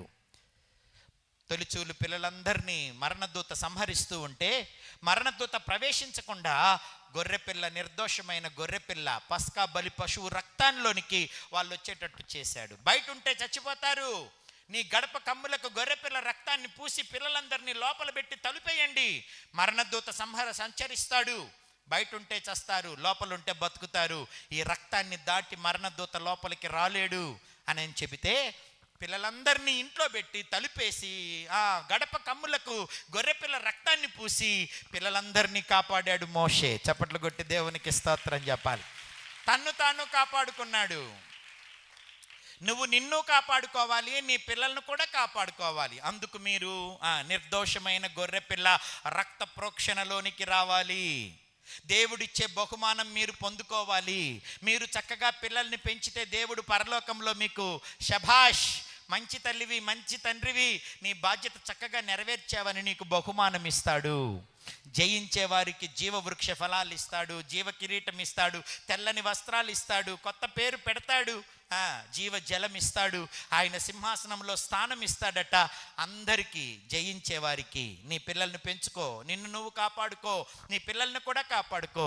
నీ కుటుంబం అంతా వర్ధిల్లి అనేకులకు దారి చూపించేవారు మీరు అవ్వాలి, గొప్ప పోషకులు అవ్వాలి. ఈ అమ్రాము యొకెబెదు లేవీయులు ఇద్దరు కూడా 3 పిల్లలు పుడితేనండి, 3 పిల్లల్ని కూడా ఫలభరితంగా దేవుని పరిచర్యలో వాడాడు. పెద్దవాడు అహరోను యాజకుడయ్యాడు, మోషే ప్రవక్త నాయకుడయ్యాడు, మిరియాము ఆరాధకురాలయ్యింది. గిలక తప్పెట తీసుకుని ఎర్ర సముద్రము దాటించిన దేవునికి పాటలు పాడి ప్రజలందరినీ ఆరాధనలోకి నడిపించింది. 3 పిల్లలు సాతాను చేతికి చిక్కలేదు. 3 పిల్లలు దేవుని సన్నిధిలో పాత్రలుగా వాడబడ్డారు. ఇప్పుడు ఒక ప్రశ్న అడుగుతున్నాను, నీకెంతమంది పిల్లలు, ఎందరు దేవుని చేత వాడబడుతున్నారు? 2, 3, 4? 4 దేవునిలో వాడబడాలి. ఏదో ఒక తలాంతు దేవుడు వాళ్ళకి ఇచ్చుంటాడు. పాడటమో, వాయిద్యాలు వాయించటమో, చక్కగా బైబిల్ చదవటమో, పరిచర్య చేయటమో, ఏదో ఒక తలాంతు దేవుడు ఇస్తాడు. ఏ తలాంతు లేకుండా ఎవరిని దేవుడు పుట్టించడు. నీ పిల్లల్ని దేవుని పనిలో నువ్వు వాడేటట్టుగా ఈ లేవీయులిద్దరూ చేసినట్లు చెయ్యాలి. నీ బిడ్డల్ని చక్కగా పెంచాలి, వాళ్ళని దేవునికి అప్పగించాలి, వాళ్ళని కనిపెట్టాలి, వాళ్ళ కొరకు ప్రార్థన చేయాలి, రక్త ప్రోక్షణను ఆశ్రయించాలి. మనల్ని అందరినీ దేవుడే కాపాడుతాడు. ఆ నిర్దోషమైన గొర్రెపిల్ల ఎవరో కాదు, ఆ నిర్దోషమైన గొర్రెపిల్ల ప్రభువైన యేసు క్రీస్తు. ఆయన సిలువ దగ్గరికి మనమందరము రావాలి. ఆ రక్తంలో మనల్ని మనము కడుగుకోవాలి, మన దోషాలన్నీ ఒప్పుకోవాలి, బాప్తిస్మం తీసుకోవాలి, ప్రభు బల్లలో పాలు పంపులు పొందాలి. నీకు 2 పిల్లలుంటే 2 పిల్లల్ని రక్షించుకోవాలి. నువ్వే 3 పిల్లల్ని ఆమె రక్షించుకోవాలా? 3 పిల్లల్ని గొప్ప సాధనాలుగా చేసుకోవాలా? నీకు ఇంకా ఎక్కువ మంది పిల్లలుంటే అది ఇంకా సంతోషం. అందరూ దేవుని పనిలో వాడబడితే, మా ఇంట్లో 7 దేవుని పని చేస్తున్నాం. మా నానమ్మ, మా అమ్మమ్మ 2 జనాన పంతులమ్మలుగా పనిచేశారు, ప్రార్థించారు, మాకు బోధించారు. మా అమ్మ మా నాన్నను దైవ భయంలో నడిపించారు, వాళ్ళు మమ్మల్ని నడిపించినారు. మేము అనేకుల్ని నడిపిస్తున్నాం, కొన్ని లక్షల మందికి దేవుని వాక్యాన్ని ప్రకటిస్తున్నాను. 2019 వరకు బీఈడి కాలేజీ ప్రిన్సిపల్గా పనిచేశాను. బీఈడి కాలేజీ ప్రిన్సిపల్గా రిజైన్ చేసి 2019 నుంచి సంపూర్ణ సేవ చేస్తున్నా. 16 సంవత్సరాలకు రక్షించబడ్డా. 17 సంవత్సరాలకు బైబిల్ పట్టుకొని వాక్యం చెప్పడం మొదలుపెట్టా. ఇప్పటికి 32 సంవత్సరాల నుంచి దేవుని వాక్యాన్ని ప్రకటిస్తున్నా. మా ఇంట్లో 7 దేవుని సేవ చేస్తున్నారు. ఉద్యోగాలు చేసుకుంటూనే పిహెచ్డీలు చేశారు, టీచర్లు, డాక్టర్లు, ప్రొఫెసర్లు. దేవుడు మమ్మల్ని కరుణించాడు. మీ పిల్లలు కూడా అంతకంటే గొప్పవారు అవ్వాలి. దైవజనులు ఒక 5 అనుకుంటా. శామ్ అండి, మన సుమన్ గారు, తర్వాత సునీల్ గారు, తర్వాత విజయ్ గారు, తర్వాత సుందర్ గారు, సుధీర్ గారు. 5 పిల్లల్ని అయ్యగారు వాళ్ళకి ఇచ్చారు. వాళ్ళ అమ్మ నాన్న కూడా పాస్టరే, మీకు తెలుసు. 5 పిల్లలు దేవుని పని చేస్తున్నారు, యవన కాలాన్ని ప్రభువుకు సమర్పించుకొని. అట్లాగే మీరు కూడా మీ పిల్లలందరూ దేవుని పని చేసేటట్లుగా దేవుని సాధనాలు అవ్వాలి. సరేనా? ఆడపిల్లలైనా, మిరియాం ఆడపిల్ల కాదు, ఆడపిల్ల ఆరాధకురాలు ఈ దేవుణ్ణి స్తుతించింది. ఆడపిల్లలు ఏం సేవ చేస్తారు అనుకోకూడదు. ప్రవక్త నీళ్ళైపోతారు, వాళ్ళంతా ప్రవక్త్రీలు అవుతారు, ఆరాధకులు అవుతారు. కనుక మీ పిల్లల్ని దేవునికి అప్పగించండి. అలాగూ మీరు అనేక తరాలకు ఆశీర్వాదకరంగా ఉండాలి. అందరూ రక్షణ పొందాలి, మారు మనసు పొందాలి, పాపక్షమాపణ పొందాలి, సాతాను చెర నుంచి విడిపించబడాలి. మిమ్మల్ని రక్షించడానికి ప్రభు రక్తం మీ కొరకు సిద్ధంగా ఉంది. ఒక చిన్న స్టోరీ చెప్పి నేను ప్రార్థన చేపిస్తా. ఒక పైన వర్షాలు పడి వరద వస్తుందట. 2 కొండల మధ్య రైల్వే బ్రిడ్జి కొట్టుకుపోయిందట. పట్టాలు మాత్రమే వేలాడుతున్నాయట. 5 గంటలకి ట్రైన్ వస్తుంది అనమాట. సాయంత్రం గొర్రెల కాపరి వాళ్ళ తండ్రి ఇద్దరు అక్కడ ఉన్నారట. వాళ్ళ తండ్రి కొడుకు ఇద్దరు కూడాను. ఆ పైన నుండి వస్తున్న వరదతో ఈ బ్రిడ్జి కొట్టుకుపోయింది.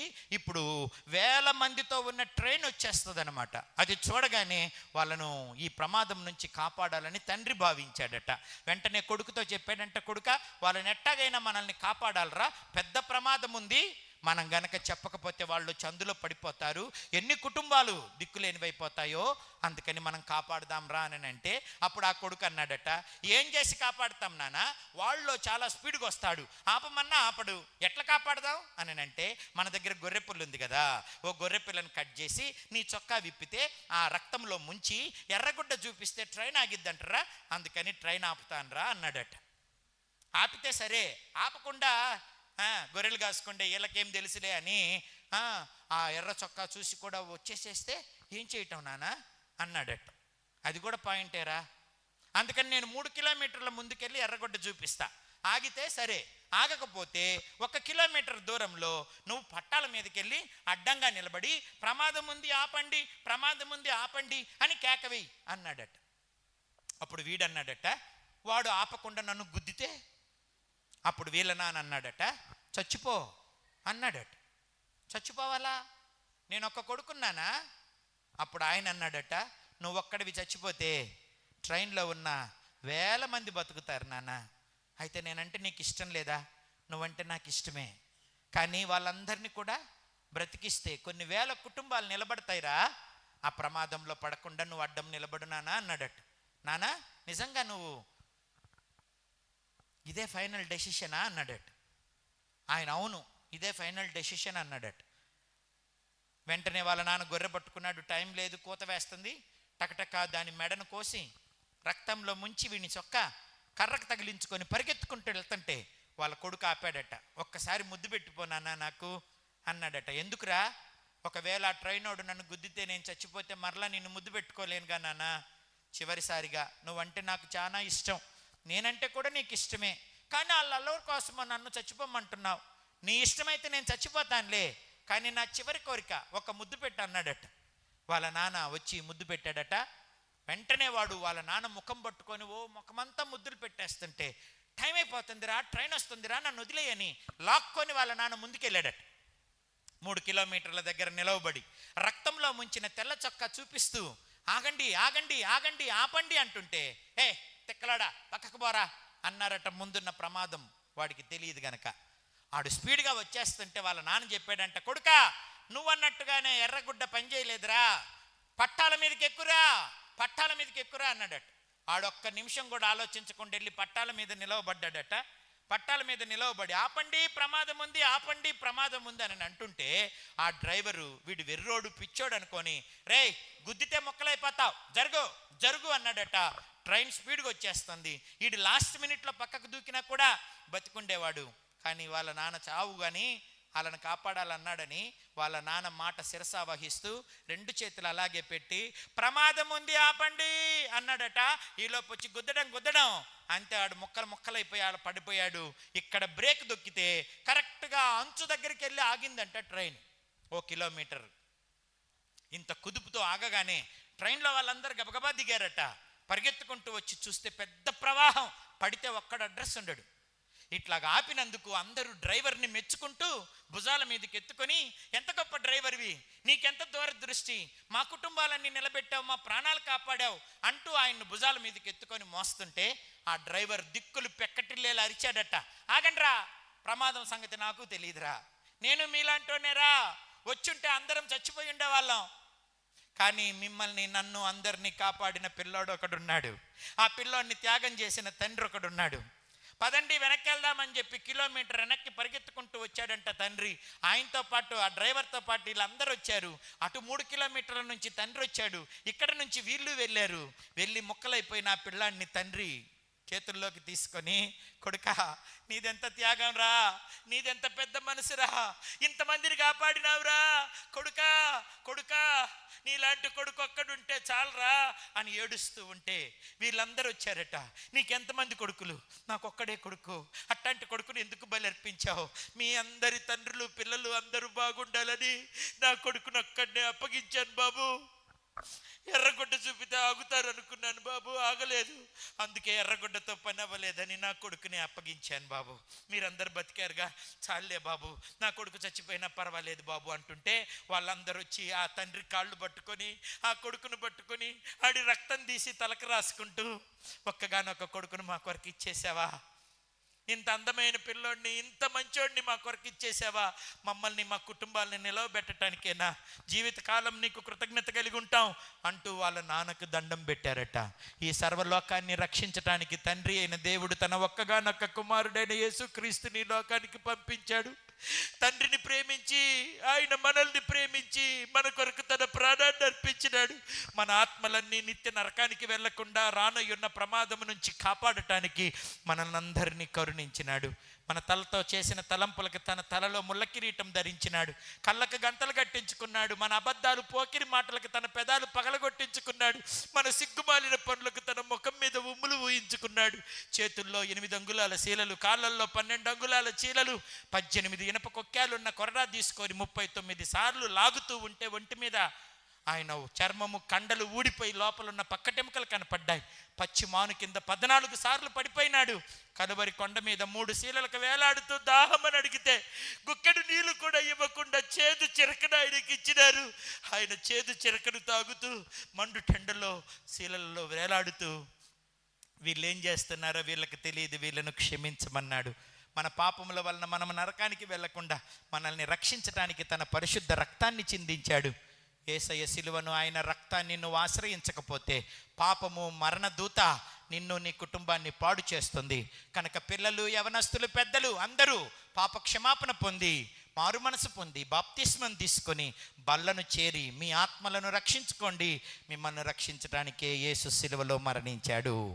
ఆడొక్క దెబ్బతో చచ్చిపోయాడు. యేసయ్య అర్ధరాత్రితో రాత్రి 9 గంటలకు బంధించబడితే మరలా తెల్లారి 9 గంటల దాకా కొట్టిన కొట్టు కొట్టకుండా 6 అడుగుల దేహం మీద అంగుళం ఖాళీ లేకుండా ఆయన చీల్చివేసినారు. 6 లీటర్ల రక్తంలో ఒక బొట్టు మిగల్లా నీ కొరకు ఆయన సిలువలో వేలాడినాడు. ఆయన మరణాన్ని జయించి మరలా తిరిగి లెగిసి పరలోకానికి వెళ్ళాడు. ఈ లోకంలో నీవు మరణించినప్పుడు నీ దేహాన్ని, ఈ లోకాన్ని వదిలిపెడితే నీ ఆత్మకు పరలోకాన్ని, నిత్య జీవాన్ని ఇవ్వడానికి నీ కొరకు ఆయన ఎదురు చూస్తున్నాడు. ఆయనను కలిగి ఉండుటే ఆశీర్వాదం. ఆయన రక్తంలో కడగబడటే నిజమైన ఆశీర్వాదం. ఆ రక్షణ నువ్వు నీ పిల్లలు పొందుకోవాలి. బాబు, ఆ రక్షణ నాకు కావాలన్నవారు కళ్ళు మూసుకోండి, ప్రార్థన చేసుకుందాం. ఒక్క నిమిషం మోకాళ్ళ మీద నిలవబడగలిగిన వారు మోకరించండి. నిలువు మోకాళ్ళ మీద ఉండండి. తలల కిందకే బాకండి. 2 చేతులు ఆకాశం వైపు ఎత్తండి. ఆ ప్రభువు నిన్ను పిల్లలను సంహరించే మరణ దూత నుంచి కాపాడటానికి మోషే పస్కా బలి పశువును రక్త ప్రోక్షణ ఆచారమును ఆచరించినట్లుగా నువ్వు కూడా సిలువ రక్తాన్ని ఆశ్రయించాలి. పస్కా బలి పశువు నిర్దోషమైన పాపము లేని పరిశుద్ధుడైన యేసుక్రీస్తును నువ్వు ఆశ్రయించాలి. నీ ధనము, నీ బలము, నీ అందము, నీ కులము, నీ ఐశ్వర్యము, నీ తెలివితేటలు, నీ ఆస్తిపాస్తులు నిన్ను రక్షించవు. పాపము నుంచి విడిపించేవాడు, పాపులను రక్షించేవాడు, పాపములను క్షమించేవాడు, పరిశుద్ధత నీతి నీకిచ్చి పరలోకం చేర్చేవాడు ప్రభు అయిన యేసుక్రీస్తు. ఒకడు లోకమునంతా సంపాదించుకొని వాడి ప్రాణాన్ని పోగొట్టుకుంటే వాడికి ఏ ప్రయోజనము లేదు. పాప క్షమాపణ నీకు కావాలి. కళ్ళు మూసుకో, పక్కన వాళ్ళ వైపు చూడొద్దు, యేసు వైపు చూడు. నిన్ను పుట్టించింది ఆయన, ఇంతవరకు పోషించింది ఆయన, ఇంత మంచి మందిరం, ఇంత మంచి సేవకుడిని ఇచ్చింది ఆయన, ఈరోజు వాక్యం వినే కృపనిచ్చింది ఆయన. ఎందరో పిడుగుపాటులతో చచ్చిపోయినారు, వరదల్లో పడి చచ్చిపోయినారు, సముద్రాల్లో పడి చచ్చిపోయినారు, దీపావళి బాంబులు కాస్తూ చచ్చిపోయినారు, ఆత్మహత్యలు చేసుకొని చచ్చిపోయారు, ప్రమాదాల్లో చచ్చిపోయారు. మొన్నటికి మొన్న కర్నూలు దగ్గర సాఫ్ట్వేర్ ఇంజనీర్లు, పసి పిల్లలు బస్సులో 25 మంది కాలి చచ్చిపోయినారు. నీవు నేను బ్రతికున్నాము తిని తాగి సుఖించటానికి కాదు, నీ సొంత ఇష్టం జరిగించటానికి కాదు, పాపాన్ని జరిగించటానికి కాదు, ప్రభువును దుఃఖ పెట్టడానికి కాదు, నిన్ను నీవు పాడు చేసుకొని నీ ఆత్మను నరకానికి అప్పగించుకోవటానికి కాదు. యేసు నిన్ను బ్రతికించాడు. యేసు ఈరోజు నీకు ఒక అవకాశం ఇచ్చాడు. నీ కొరకు తన ప్రాణాన్ని దారిపోశాడు. నిన్ను శాశ్వత నష్టము, నరకము నుంచి, అగ్ని గంధకాలతో మండు గుండము నుంచి, అబద్ధికులు, దొంగలు, మాంత్రికులు, తల్లిదండ్రులకు అవిధేయులు, మత్తు పదార్థాలు సేవించేవారు, తిరుగుబాటు, గర్విష్ఠులు, విగ్రహారాధకులు అందరూ కూడా మరణించి నిత్య నాశనానికి వెళ్ళవలసి ఉంటుండగా వారందరినీ విమోచించటానికి యేసు సిలువలో బలి అయినాడు. నిన్ను మరణం నుంచి తప్పించడానికి నీ మరణాన్ని తాను పొందుకున్నాడు. మనందరి కొరకు ఒక్కడే మరణించినాడు, మన శిక్ష భరించినాడు, మనల్ని రక్షించడానికి చేతులు చాచి పిలుస్తున్నాడు. యేసు, ఇంత ప్రేమ నా మీద, నా పిల్లల మీద నీకింత ప్రేమ, నన్ను, నా పిల్లల్ని, నా కుటుంబాన్ని రక్షించటానికి, ఆశీర్వదించటానికి, పాపము నుంచి, దాని శాపము నుంచి, దాని ఫలితమైన మరణము, నిత్య నరకము, అగ్ని గంధకాలతో మండు గుండము నుంచి నా ఆత్మను కాపాడడానికి, నా శరీరాన్ని కాపాడటానికి కలువరి సిలువలో నా కొరకు వేలాడిన ఓ నిర్దోషమైన గొర్రెపిల్ల, లోక పాపములను మోసుకొని పోయిన దేవుని గొర్రెపిల్ల, నీ రక్తంలో నన్ను కడుగు, నా పాపాలు క్షమించు, నా భర్తను క్షమించు, నా పిల్లలను క్షమించు, నా ఇంటినే రక్షించు, నన్ను ఆశీర్వదించమని ప్రార్థన చేద్దాం. అందరూ ప్రార్థన చేయండి, ఎవరు మౌనంగా ఉండొద్దు.